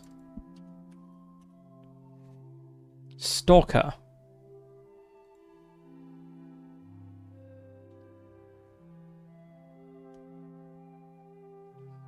What does a Stalker do? The creature cannot be avoided and combat always takes place. Although I guess not in this case because it said it was avoidable. Okay, well, I will be back in a moment.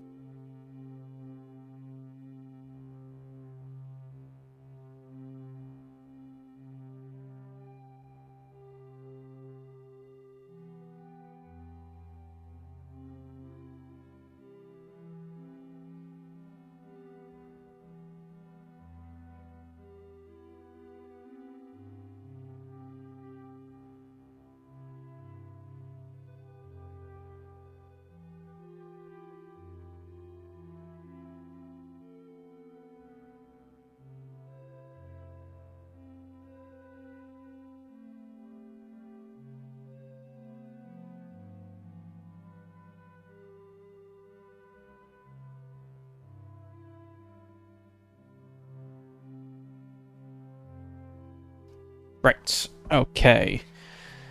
So there's only one. Let's turn to the combat rules and figure out how this works.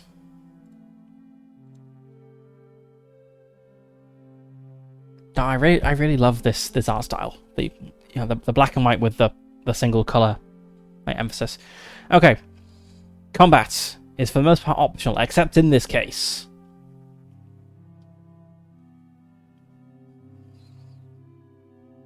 Okay, ability loadout. I did not define my ability loadout, so I should do that now.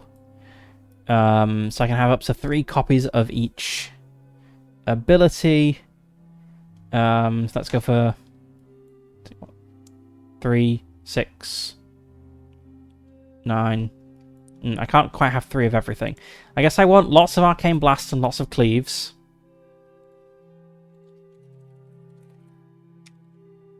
Why does my font size keep resetting to 80? That's really annoying. 2, 3. Right, and then I want some cleaves.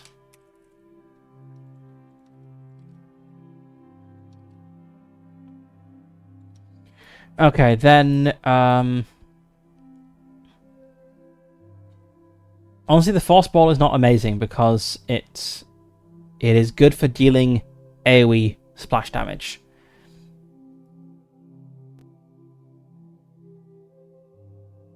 And then Battlefield Presence is good.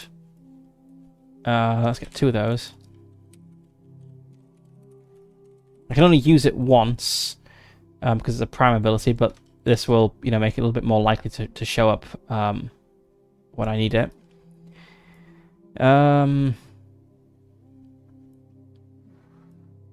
Okay, so 3, 6, 3, 6, 8,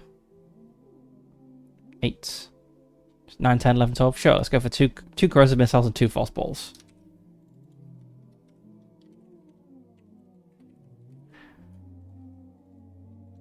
So I'm going for 2 each of the prime abilities and 3 each of the non-prime abilities.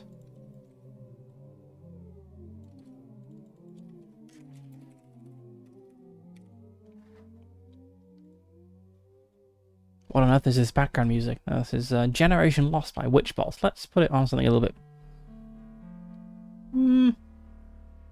This is a better sounding track. Sure, let's go with this one. Okay, this is my ability loadout.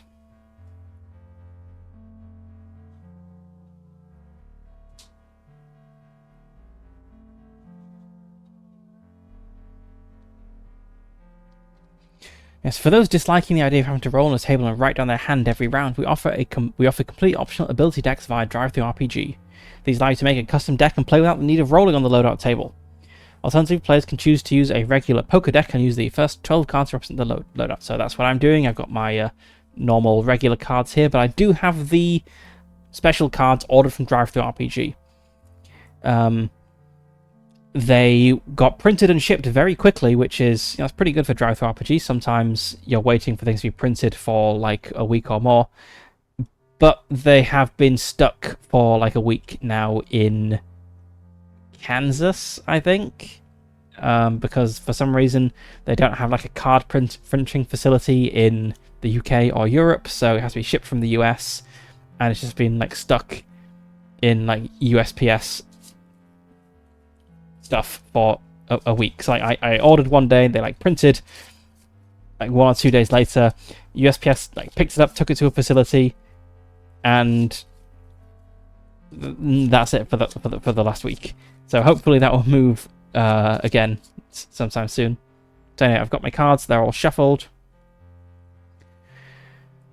Start of their turn. Who goes first? Let's skim through the whole thing.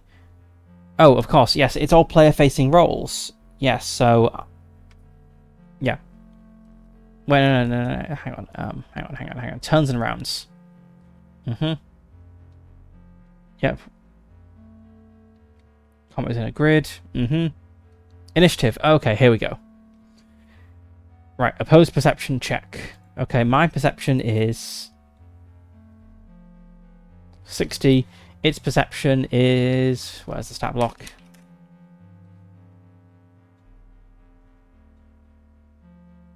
$50.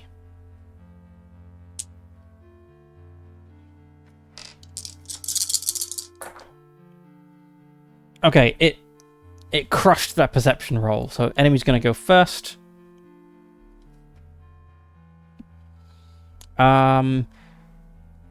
If either side rolls a critical failure, their opponent attacks if they had surprised them, as explained below. Okay, what are crits?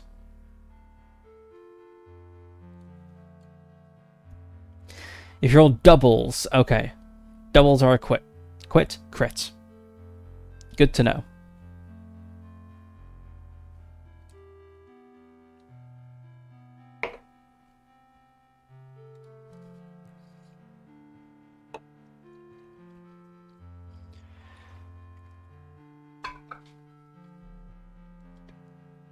Okay, right, so this is a melee enemy, so it's going to run towards me as fast as it can.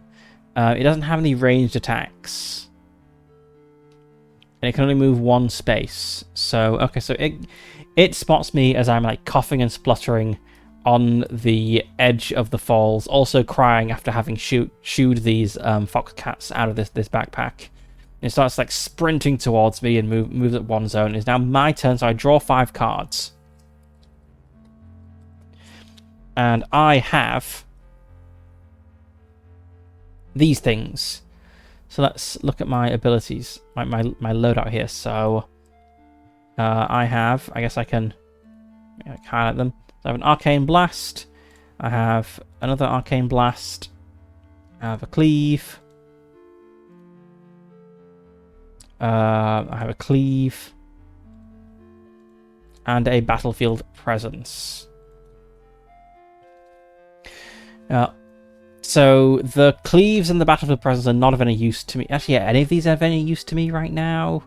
So I'm 3... No, I'm 2 spaces away. So Arcane Blast, I can fire an Arcane Blast off. Okay.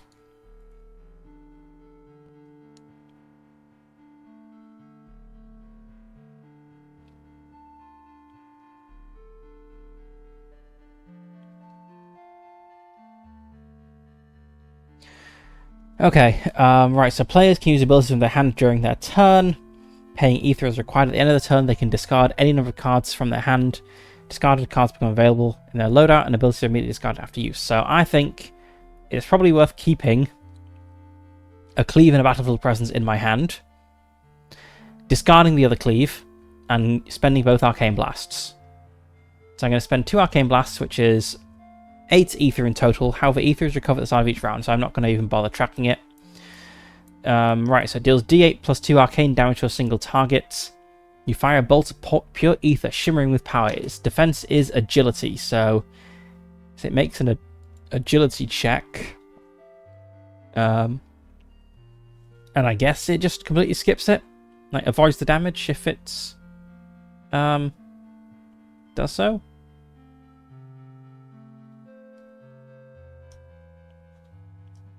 Yeah, I guess so. Okay, right, so it has an agility of 50. So hopefully at least one of these will hit. No, it got a success on both those rolls, so Okay, I just kind of waste my arcane blasts. I'm gonna discard those two and a cleave.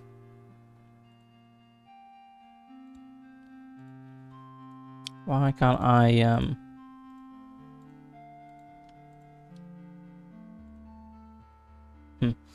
So I'm gonna discard yes, my ace, my 3 and my 4. Those are discarded. Right, now back around to the enemy's turn. It moves up 1 more space. My turn, I draw 3 more cards. 5, 10, and 12. So I also have another cleave, a corrosive missile, and a force ball. Let's see, so corrosive missile.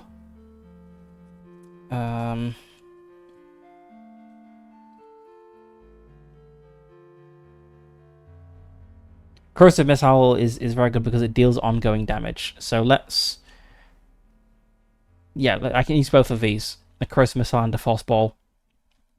Both defended against with agility again. Hang on, I rolled above 50 for both those things. It took both of those previous hits. Okay. Also, I should have indicated which was which. Okay, right, let's resolve the arcane blasts first from the last round. I was thinking it rolled over 50, that means it succeeded. No, it needs to roll under 50. Okay, so I'm dealing 2d8 plus 4. What? Does it have armor? It does not have armor. Okay, so I'm dealing 2d8 plus 4 arcane damage to it. So that's a 3. And a 12. So that's actually enough to kill it. Okay, so I actually killed it on the opening round. Right. Let's just re-describe that. So combat began. It immediately starts sprinting towards me before I can react, but I like get it to my feet and like point my hand, like dramatically point, and fire 2 arcane blasts at it. Maybe like 1 from each hand. So I go like blast, blast, and just like incinerate it.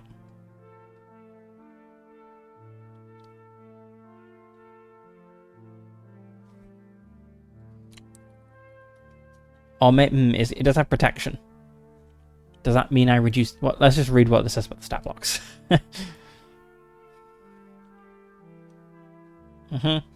Protection. Subtracted. Okay, right, so it's taken 10 damage. So it has 2 health left. Right, so that round 1, I damage it, it has 2 health left. Round 2, it moves up another space. I drew the card, so I have the 2 cleaves, Battlefield Presence, a corrosive missile, and a force ball. I'm going to try firing a corrosive missile at it first. It failed to dodge because it's an agility skill. It's an agility move, and its agility is 50, and I rolled above 50. Yep, that's the right way around. So it deals D10 acid damage immediately, and an additional 2 damage per round. So even if I do the minimum damage here, 1 damage, it's still going to die next round. Oh, okay, 1 damage. I suppose I can fire a force ball at it as well. And it failed to dodge that as well. So it's going to take 2d8 plus 2 arcane damage. No point even rolling for it. Okay, right. So I did kill it.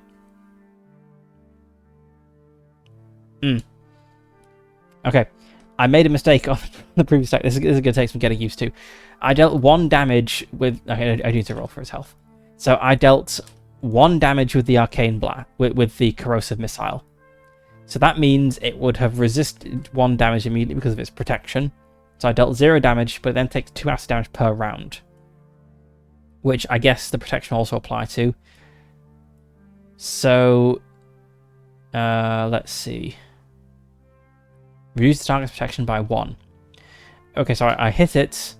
its protection soaks up the 1 damage, but then its protection drops down to 0. Okay. Now I roll the Force Ball. It has 2 hit points. I'm dealing a minimum of 4 damage because I hit it, so it is dead. Okay, right. A little bit clunky as we're figuring it out, but we got there in the end.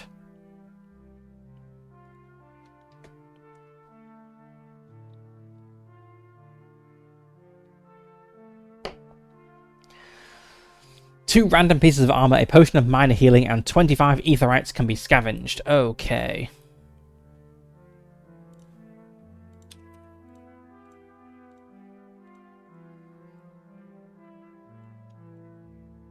So we have 2 potions. Nice. And let's go to the...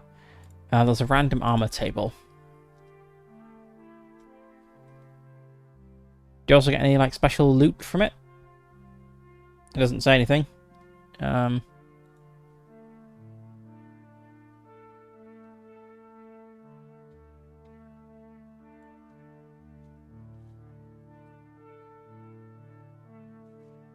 do we get loot?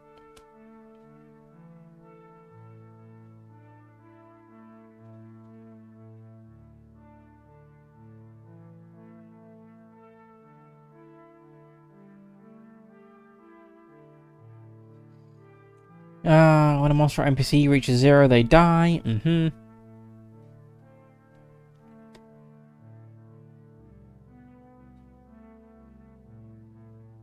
Okay, it doesn't mention anything about loot in here.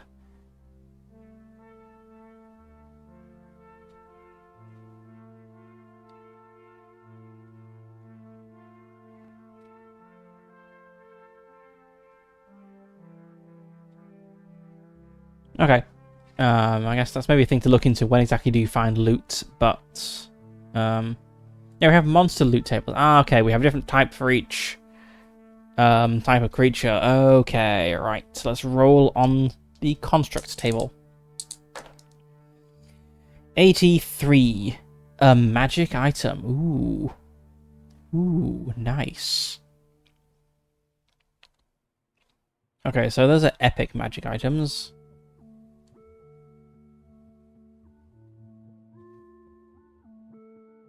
Magic item generation. Here we go. So I got a magic item and 2 pieces of random armor. Let's get the random armor first. So I have like a random armor table. Here we go. 93 and 67.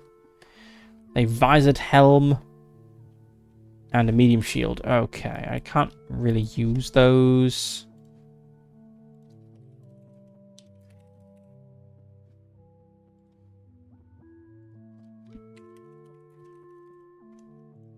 But I have a magic item. Okay, right. So I remember in Kernathal this was a little bit awkward because it explained how to kind of determine what powers it's got before it told you can't know about these powers yet until you spend a crystal. Let's read the whole thing.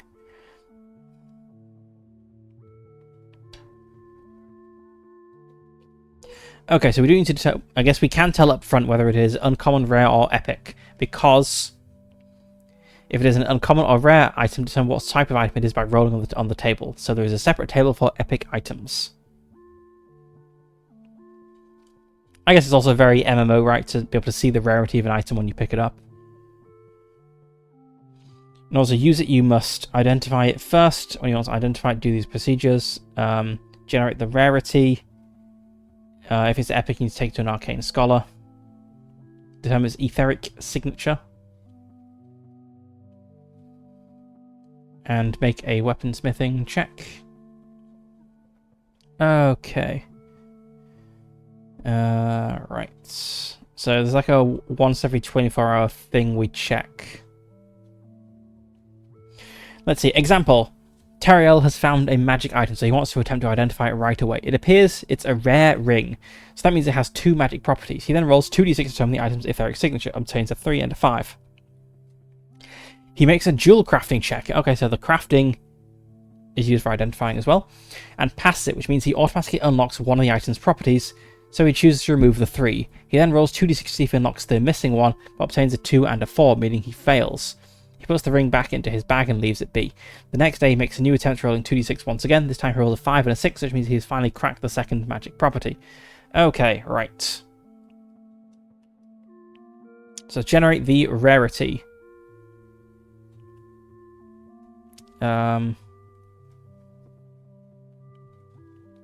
Okay, that's the D12 table. 7. It is a rare item of some sorts. Oh, hello, Zachary, Cheeky. Pixel, welcome in.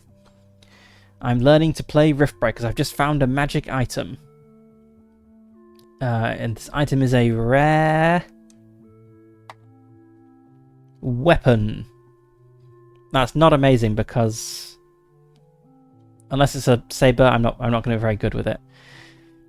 Okay, random weapon. What have we got here? 6. We've got a claw. I'm not proficient with claws, but a magic weapon is always kind of neat to have. A rare claw, it is unidentified, then what?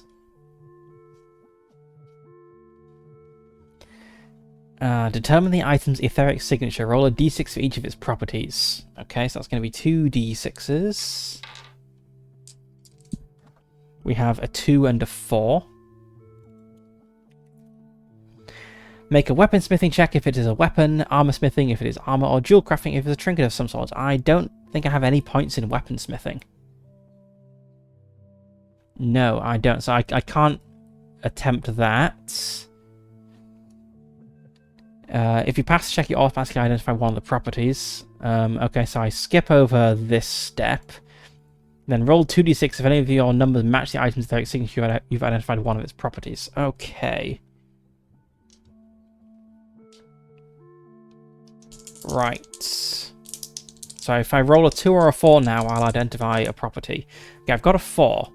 Okay, so I guess that 4 is gone. And I guess there's like a... once you've identified all the item's properties, you can use it. Until then, it functions as its common counterparts. So you can't partially use it. Interesting. But let's note down what property we've got here. This is a d20. 3.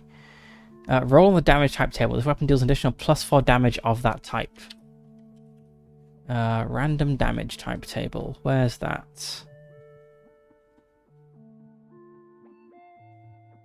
No, the very next page.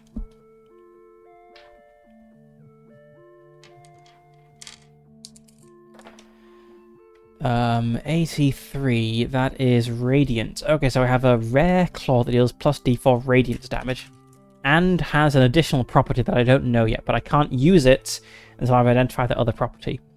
Also, I'm not proficient with claws, so I'd be rolling with disadvantage if I did try to use it. So that's not amazing, but maybe it is worth... where have I got my proficiencies noted?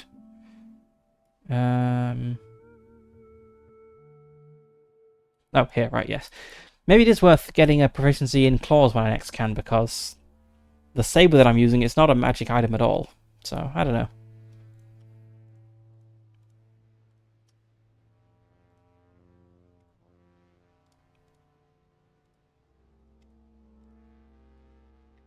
Okay. Also, I keep commenting on this every time I see it in the book, but I really like the style of the interior art here, where like the cover of the book is just like generic, like very generic looking fantasy art, but then all the interior art is this like mostly just black and white line arts, but then with like one color picked to emphasize it. I think it's a really cool style of the interior art. I use he, him as my pronouns.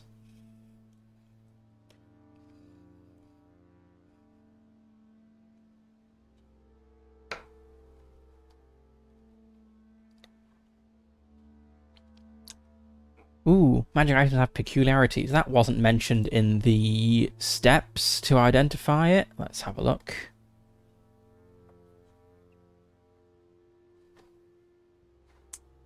Yeah, it doesn't say roll for peculiarities here, but then it says on this table, each time you acquire a new magic item, before you identify it, roll on the peculiarity table. Okay. let's see what is weird about this magic claw. Say 29. It is... It appears to be made of stone. Okay, that's an unusual material for a weapon.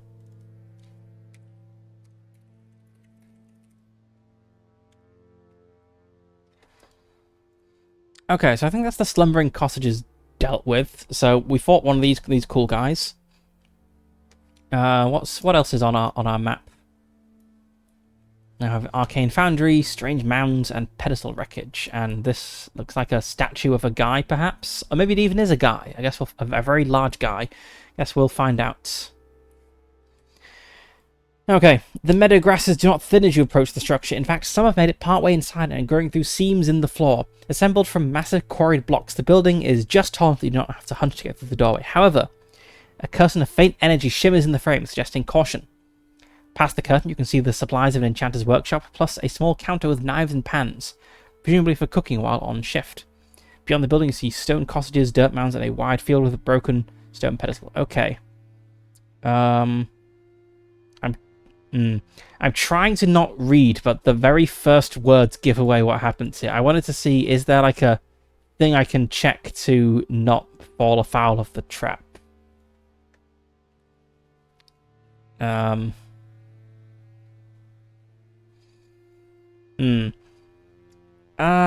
Maybe this is a good opportunity to resolve it with triple O. So, you know, because I know what is going to happen now. A heavy lethargy falls upon any character who enters through the front door. So, my character, I've decided, is a kind of magical person. So, it's not beyond the realm of possibility that they will just... that they'll see this arcane power and think, I'm going to try something else. So let's say the obvious option here is that they do not use the door, they look for something else. The option is that they do just press through the door, and then the odd is that they're going to leave this behind. Okay, we got the obvious. They're going to look for an alternative entry point. Is there an alternative entry point? Let's have a look. So we have the warded door. I don't see any windows on here, perhaps. Read through these descriptions.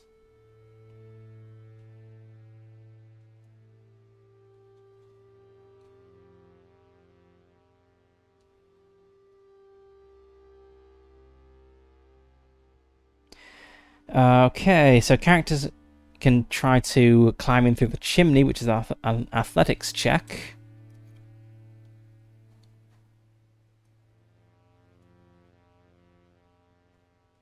Yeah, no windows, so there's just a magically warded door and a chimney. Let's try climbing in through the chimneys. This is going to be a demanding athletics check, and I am very unathletic, just as I am in reality. So my athletics, 25, so I've only got a 15% chance. I guess if I fail, I'm going to fall down the chimney. Yeah. I fall down the chimney for D4 plus 1 bludgeoning damage, but I have D3 protection, so it's going to be a D4 plus 1 minus 3.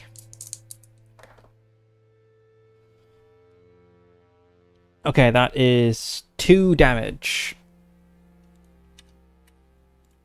As my character Halimar, who is a very tall, very pale man with kind of like 2 insect-like antennae poking off his head, falls down the chimney.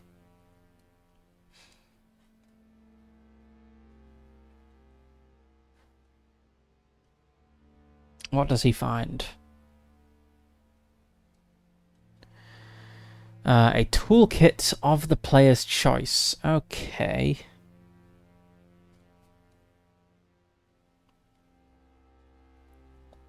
Is there a list of toolkits somewhere?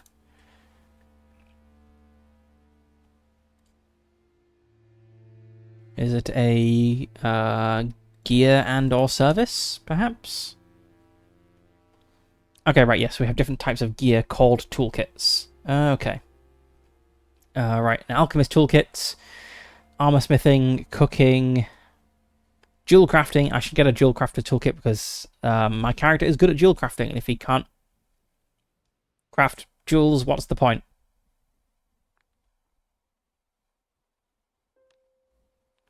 Yeah, let's pick up a jewel crafter toolkit. Though alchemy would also be good. I've got points in alchemy too. Let's go for jewel crafting.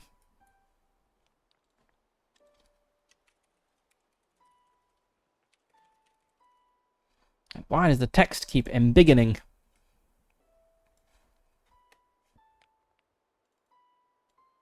Jewel crafter. There we go.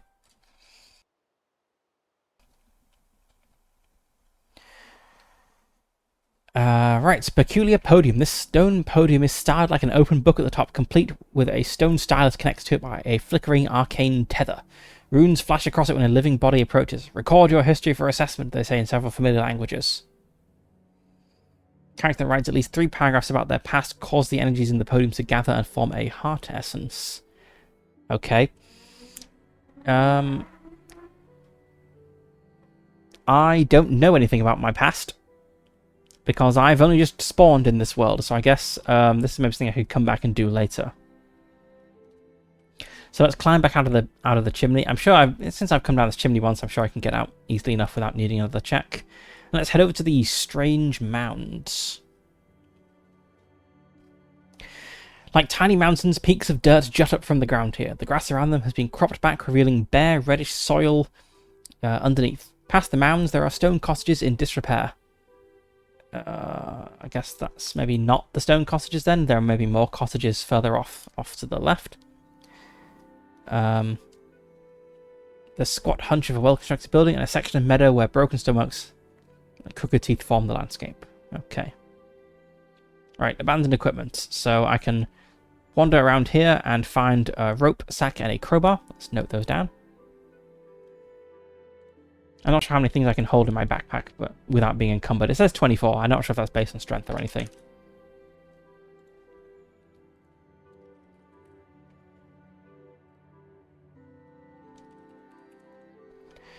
A solitary fox cat is near one of the mounds, tracking something tiny through the dirt. Its ears flick back and it bounds off into the grasses when the characters approach. I've already bothered enough fox cats here, so I'm just going to leave that one be. I will take a wide berth because I don't want to bother an adorable little fox cat. I could break open a mound, which caused a flood of caustic termites to spill out.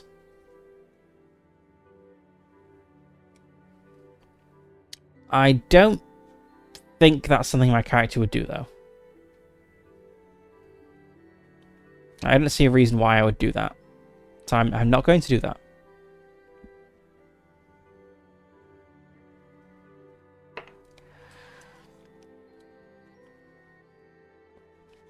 So I move on from the strange mounds down to the pedestal wreckage.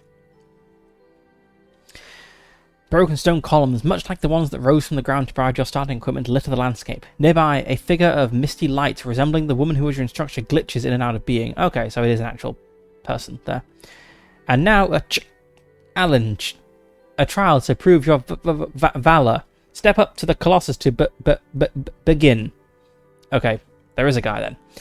The Colossus in question is a hulking stone guardian seated on its haunches just off the path. There is no urgency in the tunic woman's tone, and she seems to barely recognize your presence. So you feel that following these orders is optional. I could fight a stone colossus. I had a easy enough time with the previous fight. Let's go for it. Let's approach the colossus. It roars to life as a labyrinth preserver and attacks. Okay.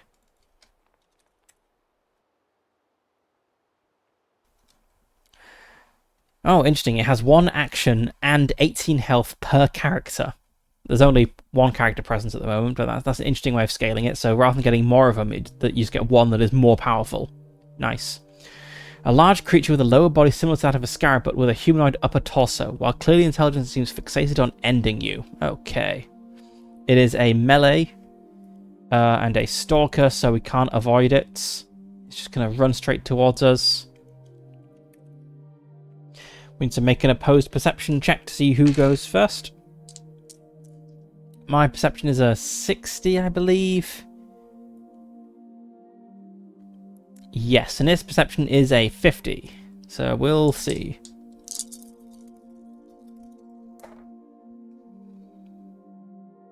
Okay, we both succeeded. It got a slightly lower number. My skill is higher. How does that happen? Let's see. Opposed checks. When a player is in direct competition with a character or NPC, both make a check. The character rolling the highest without going over their own skill wins the opposed check. Okay, right. So I win the initiative. Maybe I was slightly prepared because I knew this was going to happen.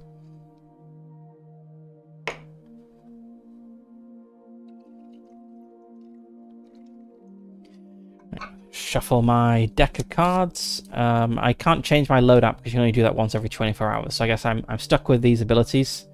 That's fine.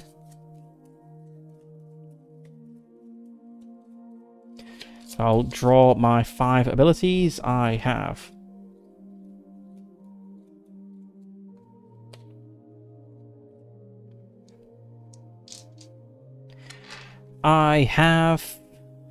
let's just arrange these cards. Okay, I have an Arcane Blast, a Cleave,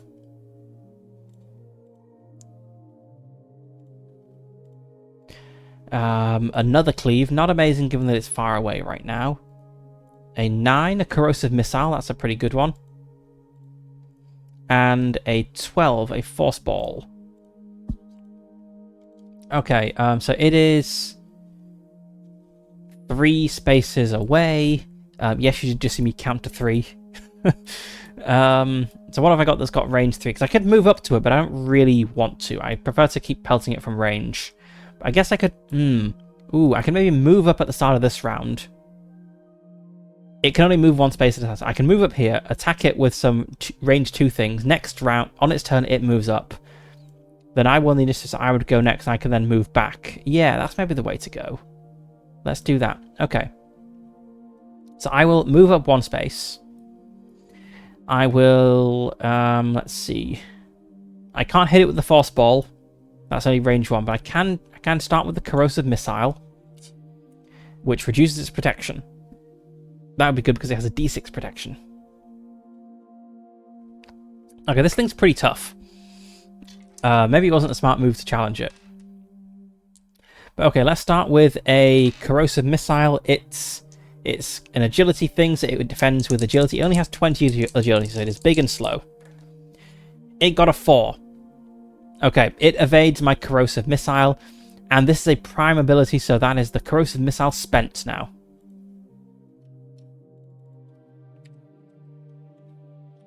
Let's make it, let's strike through. So this is now just a weapon strike. Okay. That is a shame. So I use my Corrosive Missile, which costs 4 ether. I have 6 more ether, so I can spend another 4 on my Arcane Blast, and really hope it doesn't avoid this one. Okay, 87. I hit it with that one. Deals D8 plus 2 arcane damage, but it has D6 protection. It's going to be D8 plus 2 minus D6. It's a pretty tough guy. Okay, that's 0 damage. This wasn't a good option. This fight. Right, I need to discard my my 9 and my 3. So these are no longer in my hand. I don't really need to highlight these because I have the cards, but you can't see the cards, so that is why I'm doing it. Let's keep the Force Ball in my hand. I'll discard one of the Cleaves as well. That is my turn done. Its turn. It moves up. It doesn't have any ranged attacks, so that's all it can do. It only has 1 move. So next round, I will draw back up to 5. So I have the 11, 10, and 5. So I have another Force Ball. I have my second corrosive missile, but this is just a weapon strike, so this is basically useless right now. And I have another cleave.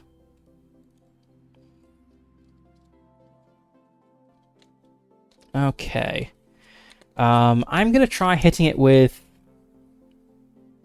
I can only use one of these. Let's just double check what prime abilities do. Because I failed to hit it with my corrosive missile, so did that still spend it? Let's see. Not proficiencies. It's heart abilities.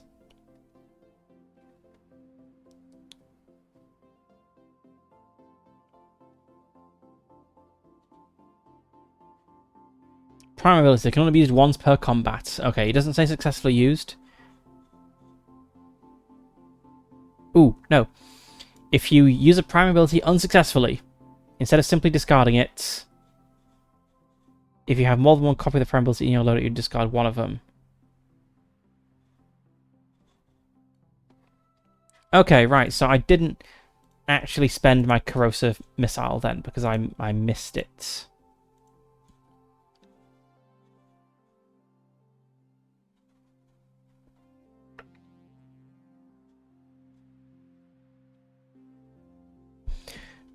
Right, okay, so the one that was spent before, this is turned into a weapon strike, but the other one is not. Okay, right, that makes sense. So I'm going to go for a corrosive missile again. Let's try using my second one. And then I'll go for a force ball. So let's start with a corrosive missile.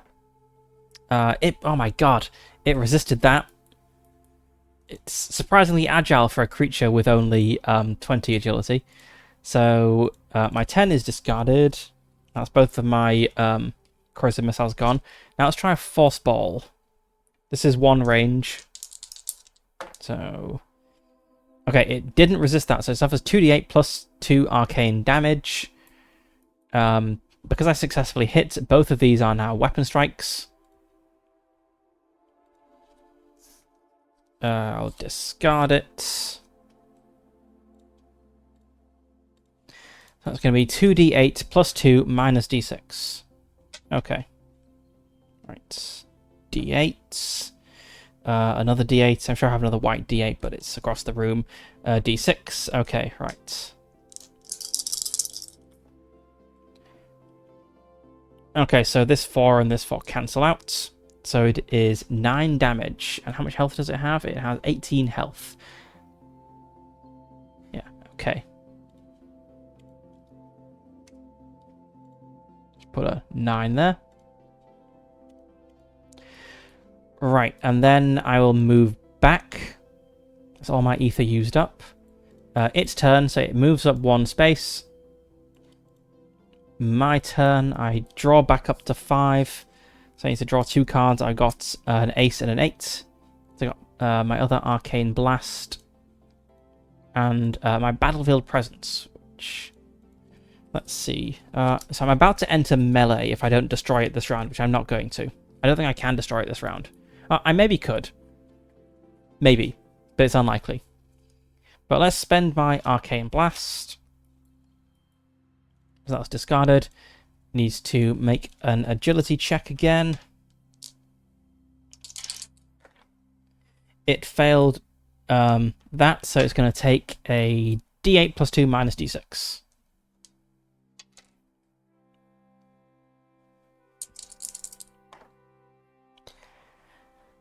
Okay, that's 3 damage.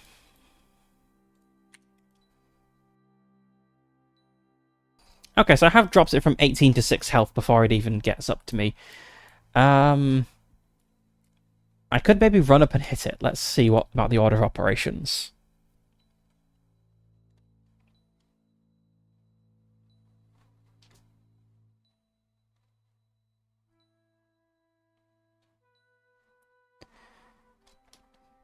Player character can make 3 different types of move. You can move, you can do a reaction, or you can do a standard action. Let's see, does it say that you can only do them in a certain order? don't think it says so.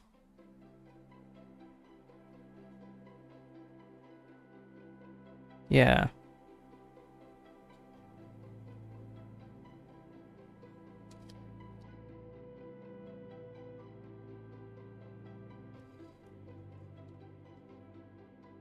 So I think I can run up now, because I've only done one action. I can run up and hit it with a weapon strike, which is a free... I could use an ability. So I spent 4 ether on the arcane blast, so I have 6 ether left. What have I got in my hand? I've got 2 cleaves, battlefield presence, and a weapon strike. Can't use my battlefield presence, that costs 10 ether, but I can cleave. Cleave is not useful here. Oh, no it is. Okay, so you make an attack, no combat check required, that deals your weapon damage to up to 2 targets within range. There's only 1 target in range, but it defends with agility. So this only has a 20% chance to miss because it has 20 agility. If I were to make a normal weapon attack with my saber, that would be bladed weapon, so I'd have a 40% chance to miss. So it is strictly better for me to try to cleave here, even though I'm kind of wasting the second attack. Okay, let's do that. Let's spend a cleave. So that would be card 5. Let's discard that. And it needs to roll dodge. It did not dodge. So my weapon does... I don't know how much damage it does. Let's see, weapons.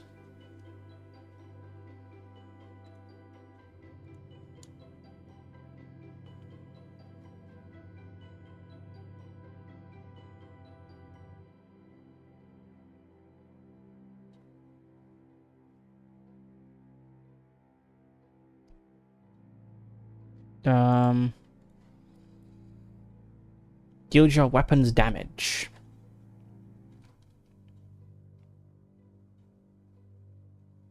I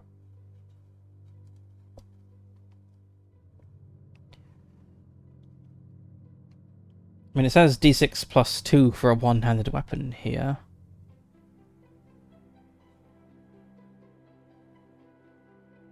So I guess that's what it does. d6 plus 2 damage.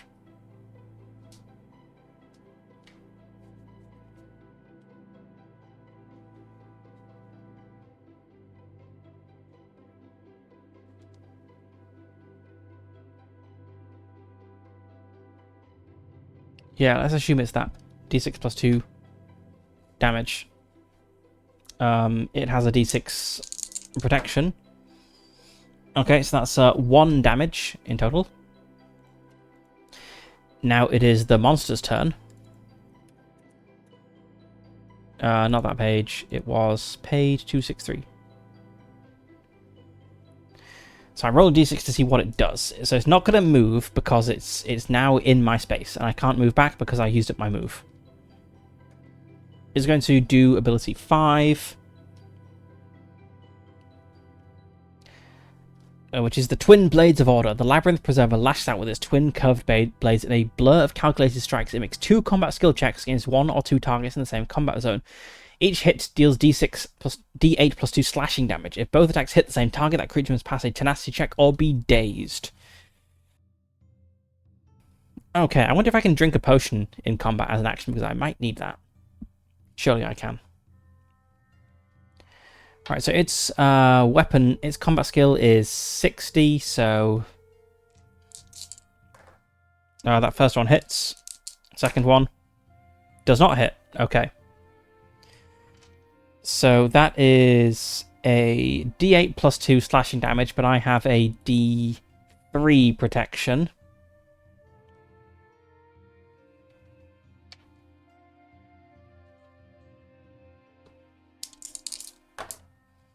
Okay, so I've got a 3 there, and it got a 3 for damage. Okay, so totally resisted that. How many actions does it... It gets 1 action per round. 1 action per character per round. Okay. Right, next round. Back to me first. So I can cleave. I've got my battlefield presence. I draw 2 cards to get back up to full, and I have drawn my my other Arcane Blast and my other Battlefield Presence.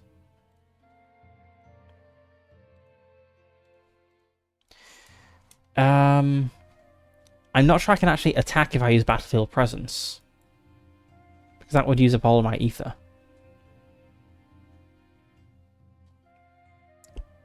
But it does deal an ongoing 1 damage per turn and reduces their combat skills. I think that's worth it. So, my eyes shine with absolute resolution and determination. I examine my opponent's tactics, instinctively adjust to them. I was kind of imagining it more like a kind of like a wave of like killing aura or whatever kind of shoots out from me, and the enemy kind of takes a step back. Apparently it can't be defended against, so that's just active. Let's just highlight this then. There we go, beautifully highlighted. So I'm kind of giving up my turn, but to deal ongoing damage to it. Ooh, hang on, it's 1 psychic damage. Is 1 damage. Can that be resisted? Let's if it will resist the damage, there's absolutely no point in doing that. Well, it will reduce its combat skill, but it's still got a high combat. Yeah, okay, let's not do that. Not use my Battlefield Presence. Maybe I want to like cleave and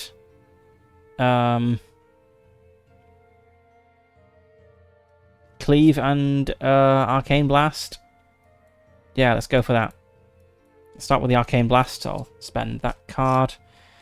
I'll need to shuffle my deck in a moment. So it defends with agility. Misses. It got a crit fail. Ooh. Ooh, what happens there? Is that like max damage or something?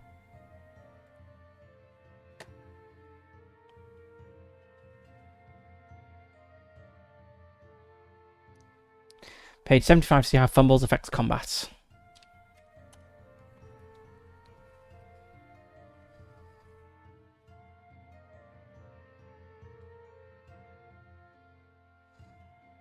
NPCs and enemies of any type are stunned until their next turn. Ooh, okay. So I guess it like tries to evade the blast and like stumbles or something. And stunned, I assume, just means it doesn't act. Can't attack and defend with disadvantage. Okay, nice. So I'm going to hit this with an Arcane Blast then.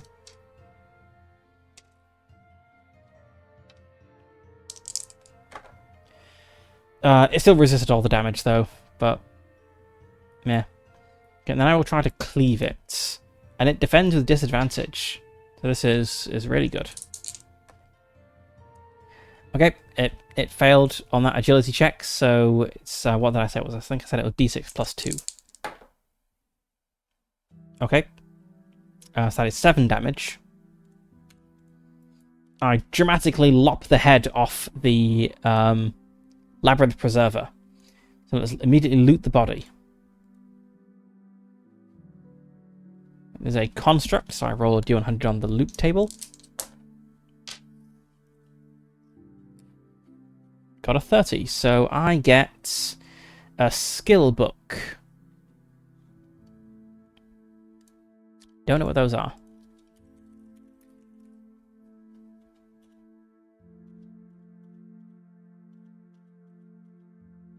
Increase the skill of your choosing by +2. Requires a successful literacy check to use. You gotta be able to read the book to learn from it. Makes sense. Just put all these back to how they were. Corrosive missile and force balls have recovered since they're only locked out for the combat. I'm pretty literate. I've got a 30 literacy. I can read 1 in 3 words. Let's just note down that I've got a skill book. I'll maybe use it later.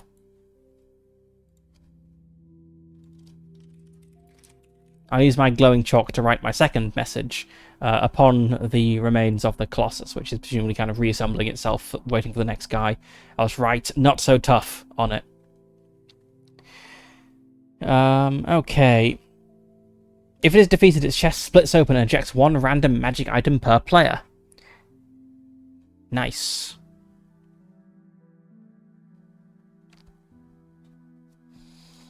Okay, magic item. Let's generate a new magic item.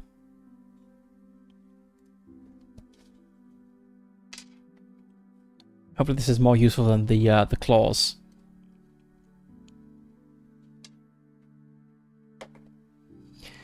It is an epic item. Ooh. But that means I need to take it to be identified. Okay.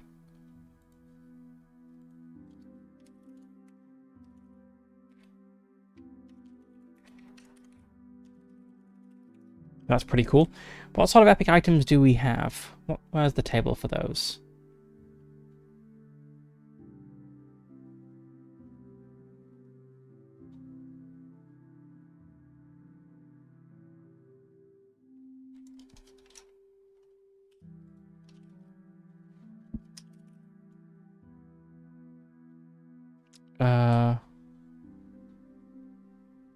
Oh, I see. It's not in the magic item section. It's in the loot section. So I guess I don't know what it is. So I just have this mysterious amorphous blob. Right, and next we have an old stone chest. It's half swallowed by moss. Stone dials on its front etched with runic letters. Along its band is carved 5 letters, a decree. The first dial is locked to the letter E. 4 other dials remain. Guessing the word is a hard literacy check. Okay, so this is sort of puzzle I generally don't like rolling for. If I was running a game, I would have there be an actual answer that the players have to figure out with their actual real-world brains, making those wrinkles earn their keep. But since it's, solo, rolling is a kind of fair way to do it, I think. So I'm reasonably literate. Let's try this. Not literate enough. Far from it. I'm unable to think of words here. And we have the Thunderbird's Eyrie. There's a Rock's Eyrie here. I guess that's the same thing. And the Car Helos landing circle, which is not depicted on here. Okay.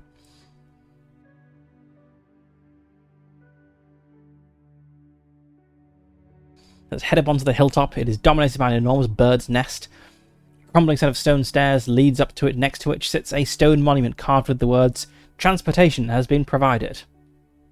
Okay. When a character climbs into the nest, a thunderbird swoops down from the sky inside the labyrinth and gently grabs them by the shoulders. It takes off, bearing them out through a hole in the megastructure, and then over the pastoral land below towards a massive wall sitting in the distance. Oh, I guess... so I was inside the labyrinth this whole time. I assumed I was outside the labyrinth. So I guess I should have had the plus 5% chance to all skill rolls this whole time. Ah.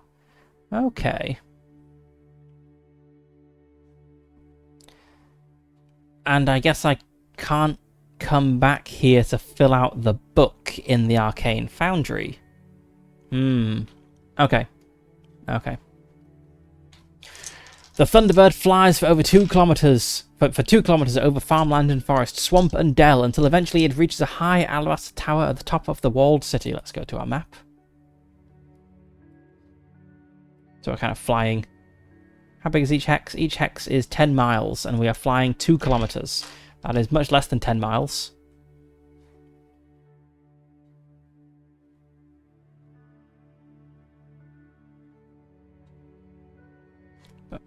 In that case, the map doesn't really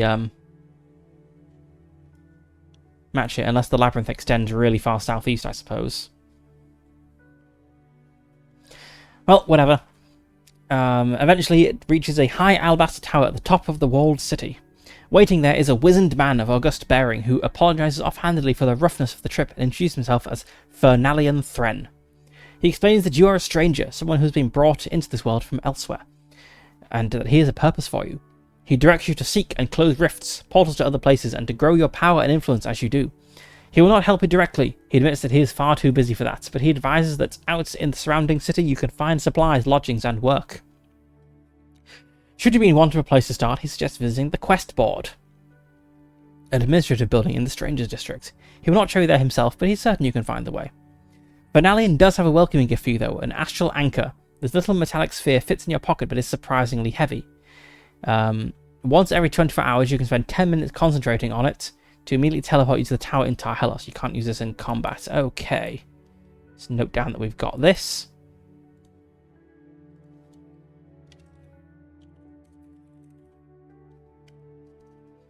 Where to start next? You're in the city of Tarhelos, the fortified centre of Rift Siege Cathor. What you choose to do next will scribe the first pages of your legend. And you can skip through the prologue. Yeah, once you've played through Twisting Paths, one character may opt to skip it with others. It'd be nice if it kind of provided a summary of what you get, but I guess you can just skip through and have a look.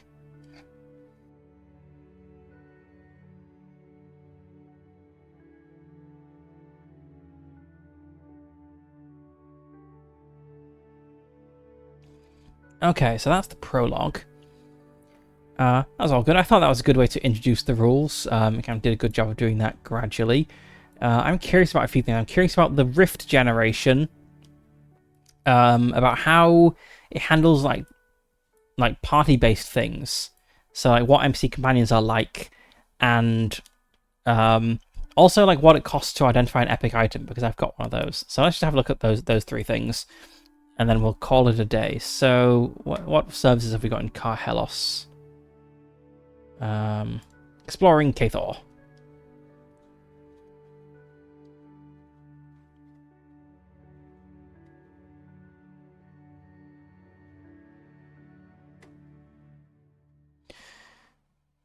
Okay, cool. We have a bit about all the places. That's nice. Tarhelos. Here we go. Merchant's Quarter.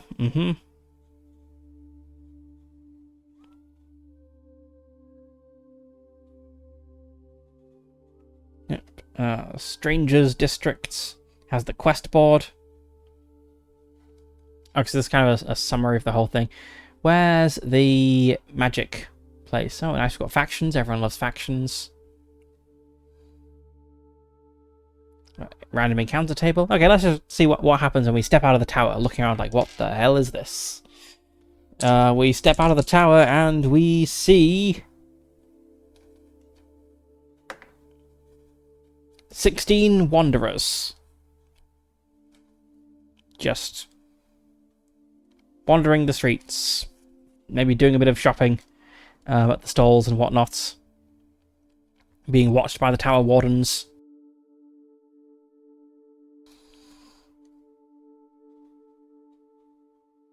Oh, nice. Details of encounters specifically. Okay, so we have some guys wandering around. Oh no, right. So this is right. This is specifically an encounter. So 64.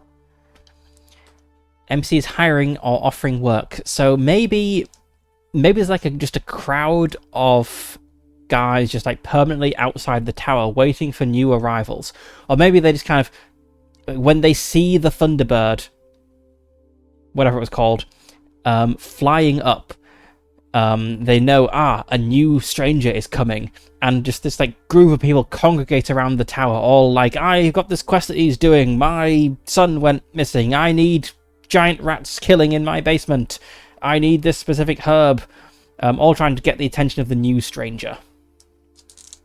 And in the background, we have a fire happening. Okay.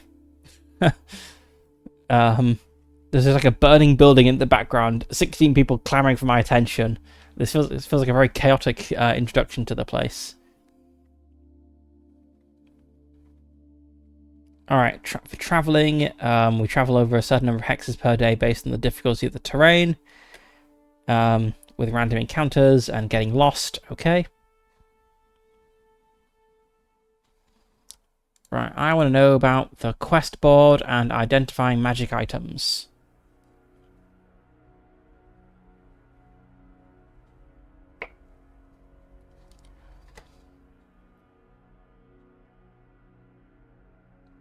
Yeah, let's roll up a quest board, see what we got here. We have D4 plus 2. We have 3 quests available today. Let's see.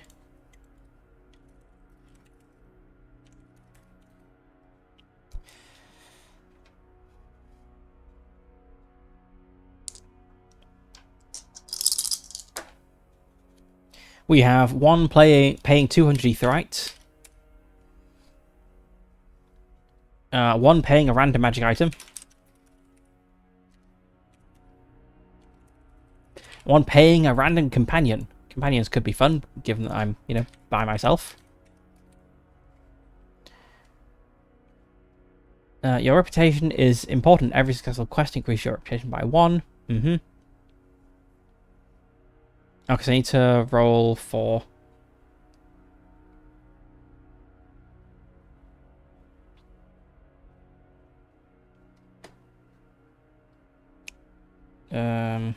how do I determine the rank of the quest?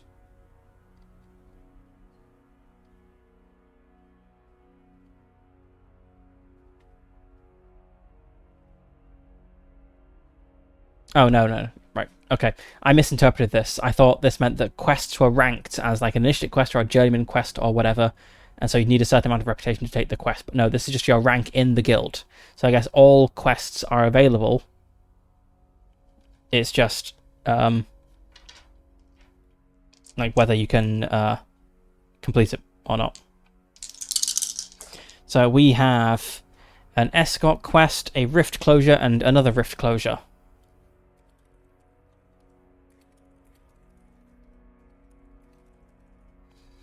Escort quests go D20 plus 2 hexes. That is 8 hexes.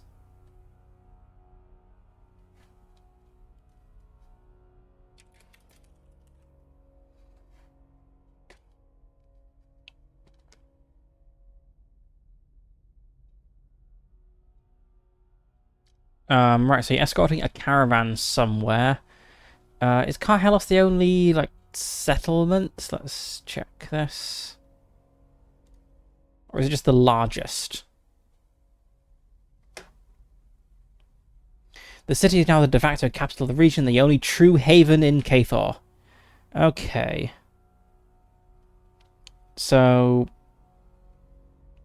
maybe there are, like, villages and stuff. Let's have a look at our, like, encounters. So... we're in, I guess is the central region just called Karhelos as well? No, that's specifically the city. What is this central area called? I'm not sure. I mean, a city can't just support itself, so there must be, like, farms and things outside. Even if they're not super safe, there must be other settlements around, so presumably this escort quest is going to, like, a small village or something 8 hexes away. That's a sizable distance, I suppose. If each hex is 10 miles, 80 miles away. That's pretty far. We had some rift closures as well. 2d10 plus 10 hexes, okay.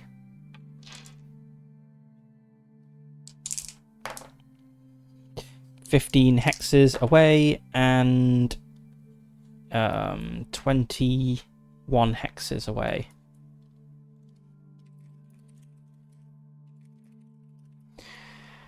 The most important task that you can do as an adventurer is the closure of rifts. If a rift is left open, it will continue spewing out all sorts of monsters, bringing forth havoc and death. This is why adventuring parties are dispatched immediately after an open rift has been detected. Right, so we have a bunch of random encounters around the rift. It is a self-contained dungeon. Okay. What's the exploration procedure? You need to find and eliminate the Rift Lord. Usually means hours or even days of searching. Okay.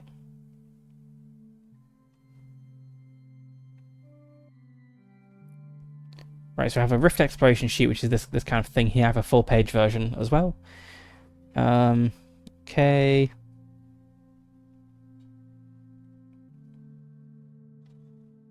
Okay, generate the number of links. Right, okay, so I guess each... let's find the thing and just copy it so we can have a better look at this. Where's my Riftbreakers book?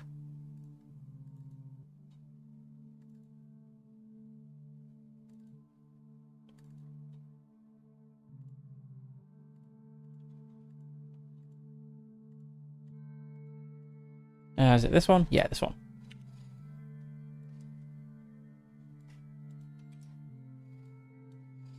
Okay, so let's say that we set foot into a rift. What would happen?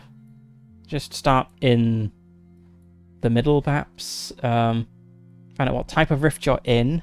Okay, so... let's say we're in a lava fields.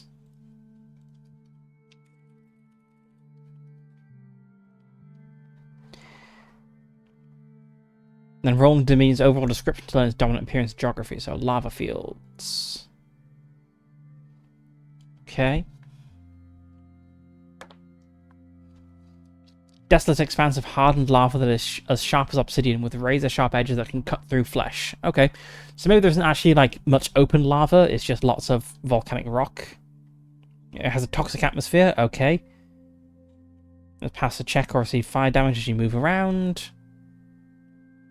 We have features for areas, fire and brimstone as far as you can see, danger and so on. We have specific dangers, specific monsters. Okay. All sounds good.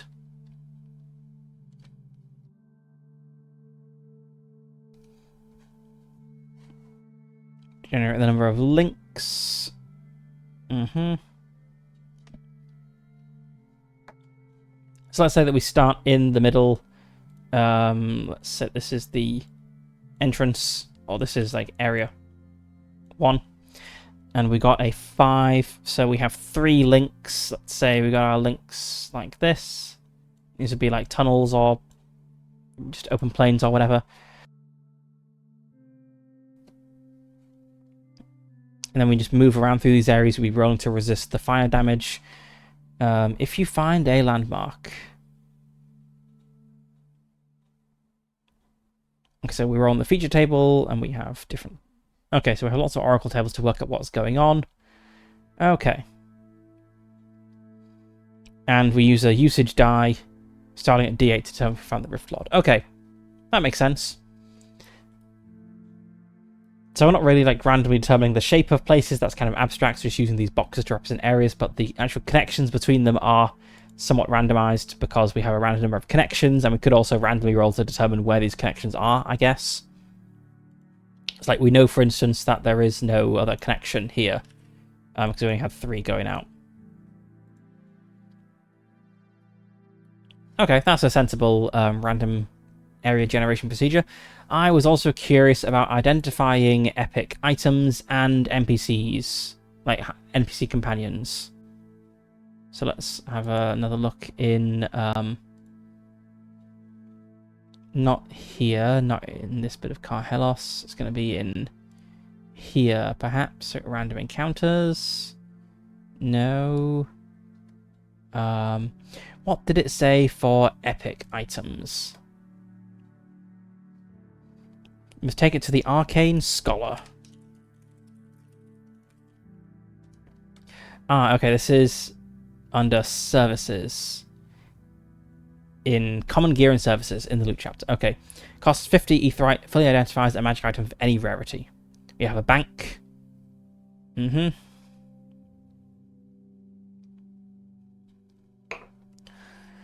Heart exchange. You exchange 10 crystallized hearts for 1 of your choosing. That's quite a high exchange rate, but I suppose if there's like a specific thing you want, it would make sense. Lodgings cost 5 etherite for a night. I guess does that cover food, perhaps? Probably.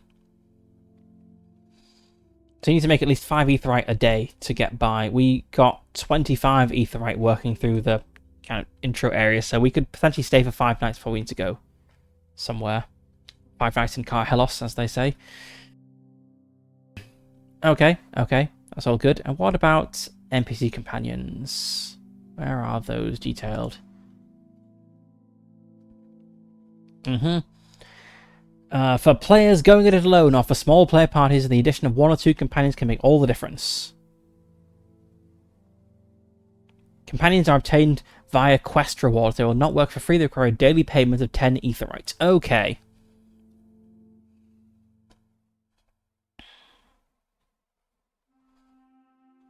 PCs can only bring a single companion, but they can be patrons to any number of them. Okay. So, if it's just me, if I'm the only player character, or if what's his name? If Halimar is the only player companion, I can venture out with a maximum of 2 characters, Halimar and his companion. That's a pretty small party, so probably what you'd want to do is, if you're playing this alone, is you'd want to run 2 or possibly even 3 PCs, each of which would possibly have their own companion. NPC.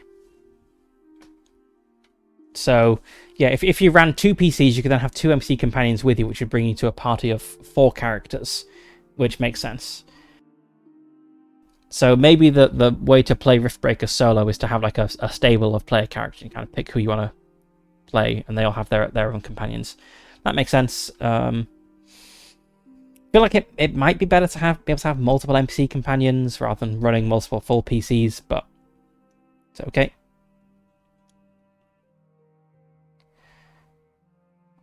Let's see, companions. You have to add them to your ability loadout. Okay. So, yeah, potentially you might not even get your companion in combat depending on the luck of the draw.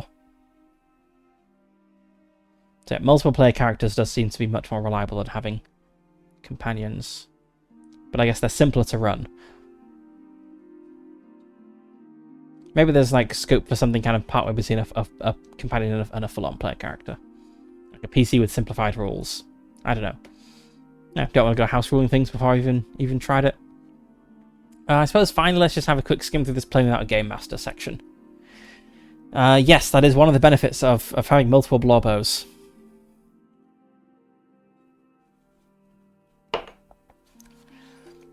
Although Halimar, as I've decided, is very, very tall, so I'm not sure who he could even kiss. He'd have to like bend in half, I suppose, to be able to reach someone else. Right, what happens if we don't have a GM? Because there's like a tracking sheet for that. So let's quickly bring that up so I can show what it looks like.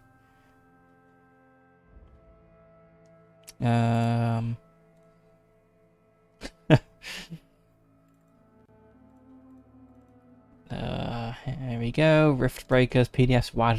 Why did I close the folder? Campaign. Is this the thing I was looking for? Yeah.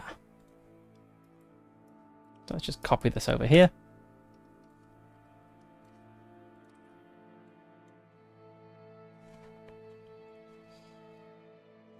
Right, so I have this like scene tracking thing. So establish the scene and roll the twist dice to determine if there is a surprise event. Answer any questions about the scene or create detail. Use the normal rules to resolve it, and then update or add or resolve story arcs. Story arc tracking? Yeah. Right at the bottom here, which I totally missed. Characters and story arcs. Okay. Okay. So every scene has a setting and some characters present. Yep, for our first session, they have random tables to get started. Is that the random encounter tables I was looking at? Is this chapter 4? 1, 2, 3... It is. Okay, so I was already looking at the appropriate random tables. So we've established our first scene, which is we have something is on fire in the background, and like a mob of NPCs have congregated to try to recruit the new stranger to do whatever quest it is they need doing. Roll to see if there's a twist. At first, there's a 1 in 6 chance for a surprise event. Okay, what are the surprise events? Let's go to page 19 and have a look at that. Okay, we have descriptors. All right, 2d8. So we might have as our surprise event, if the building being on fire wasn't surprising enough. Let's say a surprise event happens and we have, let's say, it's not environment. Let's go for physical and then for 3 in the column. Physical illness or curse. This is a non-combat event that requires the use of physical skills, maybe to hold from fallen debris, or maybe activates a trap. Okay. And, right, so we don't have any details about the specific thing, so it's just a curse. So maybe in our crowd of people who've approached, one of them is, like, visibly ill, and they're, like, coughing and spluttering, like, please, I need you to find the herbs to heal this, and we're like, please stay away, you're going to infect me with whatever it is you've got. I mean, to roll agility to dive out of the way of flying spittle, which we fail. So this disgusting diseased man spits all over us. That's our random event. At the end of a scene, if the players are in control, the chance of a twist goes down. If it goes up, the chance of a twist goes up. The range is from 1 and 6 to 3 and 6. Okay. You have an oracle for yes/no questions. Yep, so you have a little d6 oracle. We also have a table thing. We can also, of course, use O to answer things if there's 3 options. Table of complications. Right, so yes, we've got our surprise events. Updating story arcs. So we keep track of a list of things. Okay.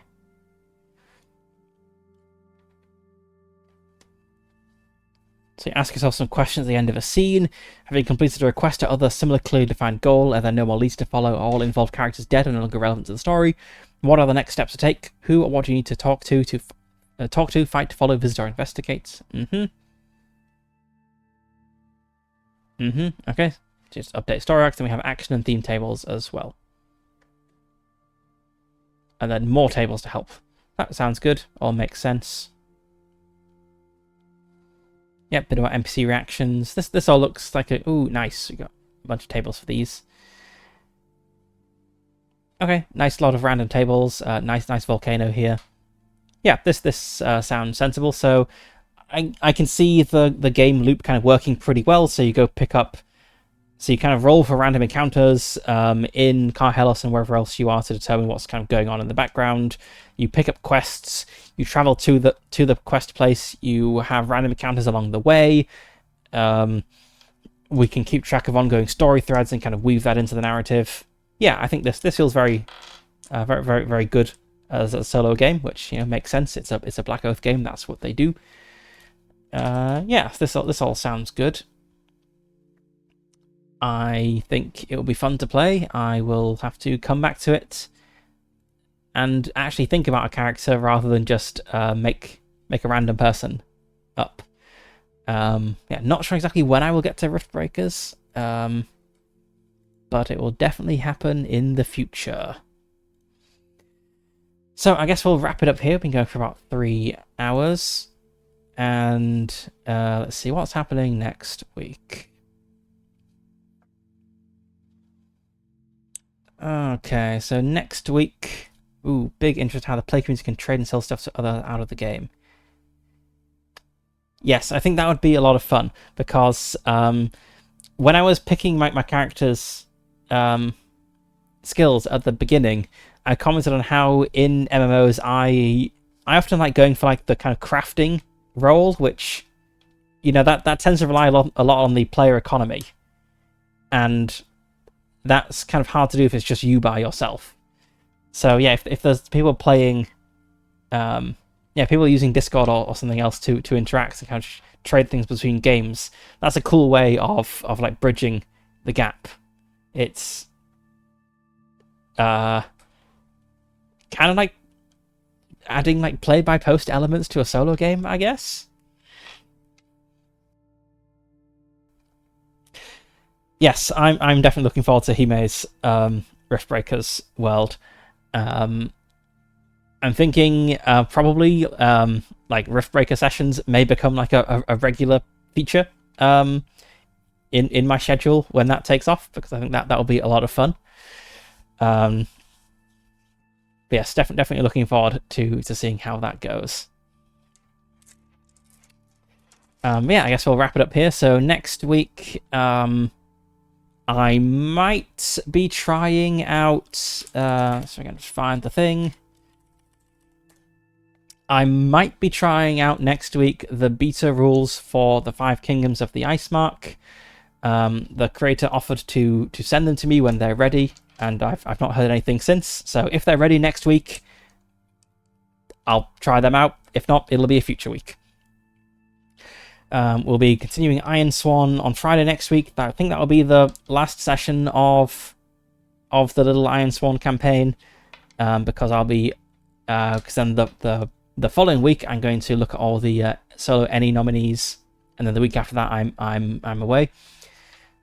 So we'll wrap up Iron Swan rather than have 2 weeks off, and yeah, figure out what's happening on Saturday later. Yeah, very important to check in, and you got a good fortune for the day, so it's good. And I believe I fixed the issue where it said checked in 1 time for new people. The mysteries of streamer bots. So yes. Right, so yes, we'll wrap it up here. Thanks for watching, and I'm not sure there's anyone really to raid who does tabletop stuff. So yeah, we'll just end it here. Thanks for coming, and see you next time.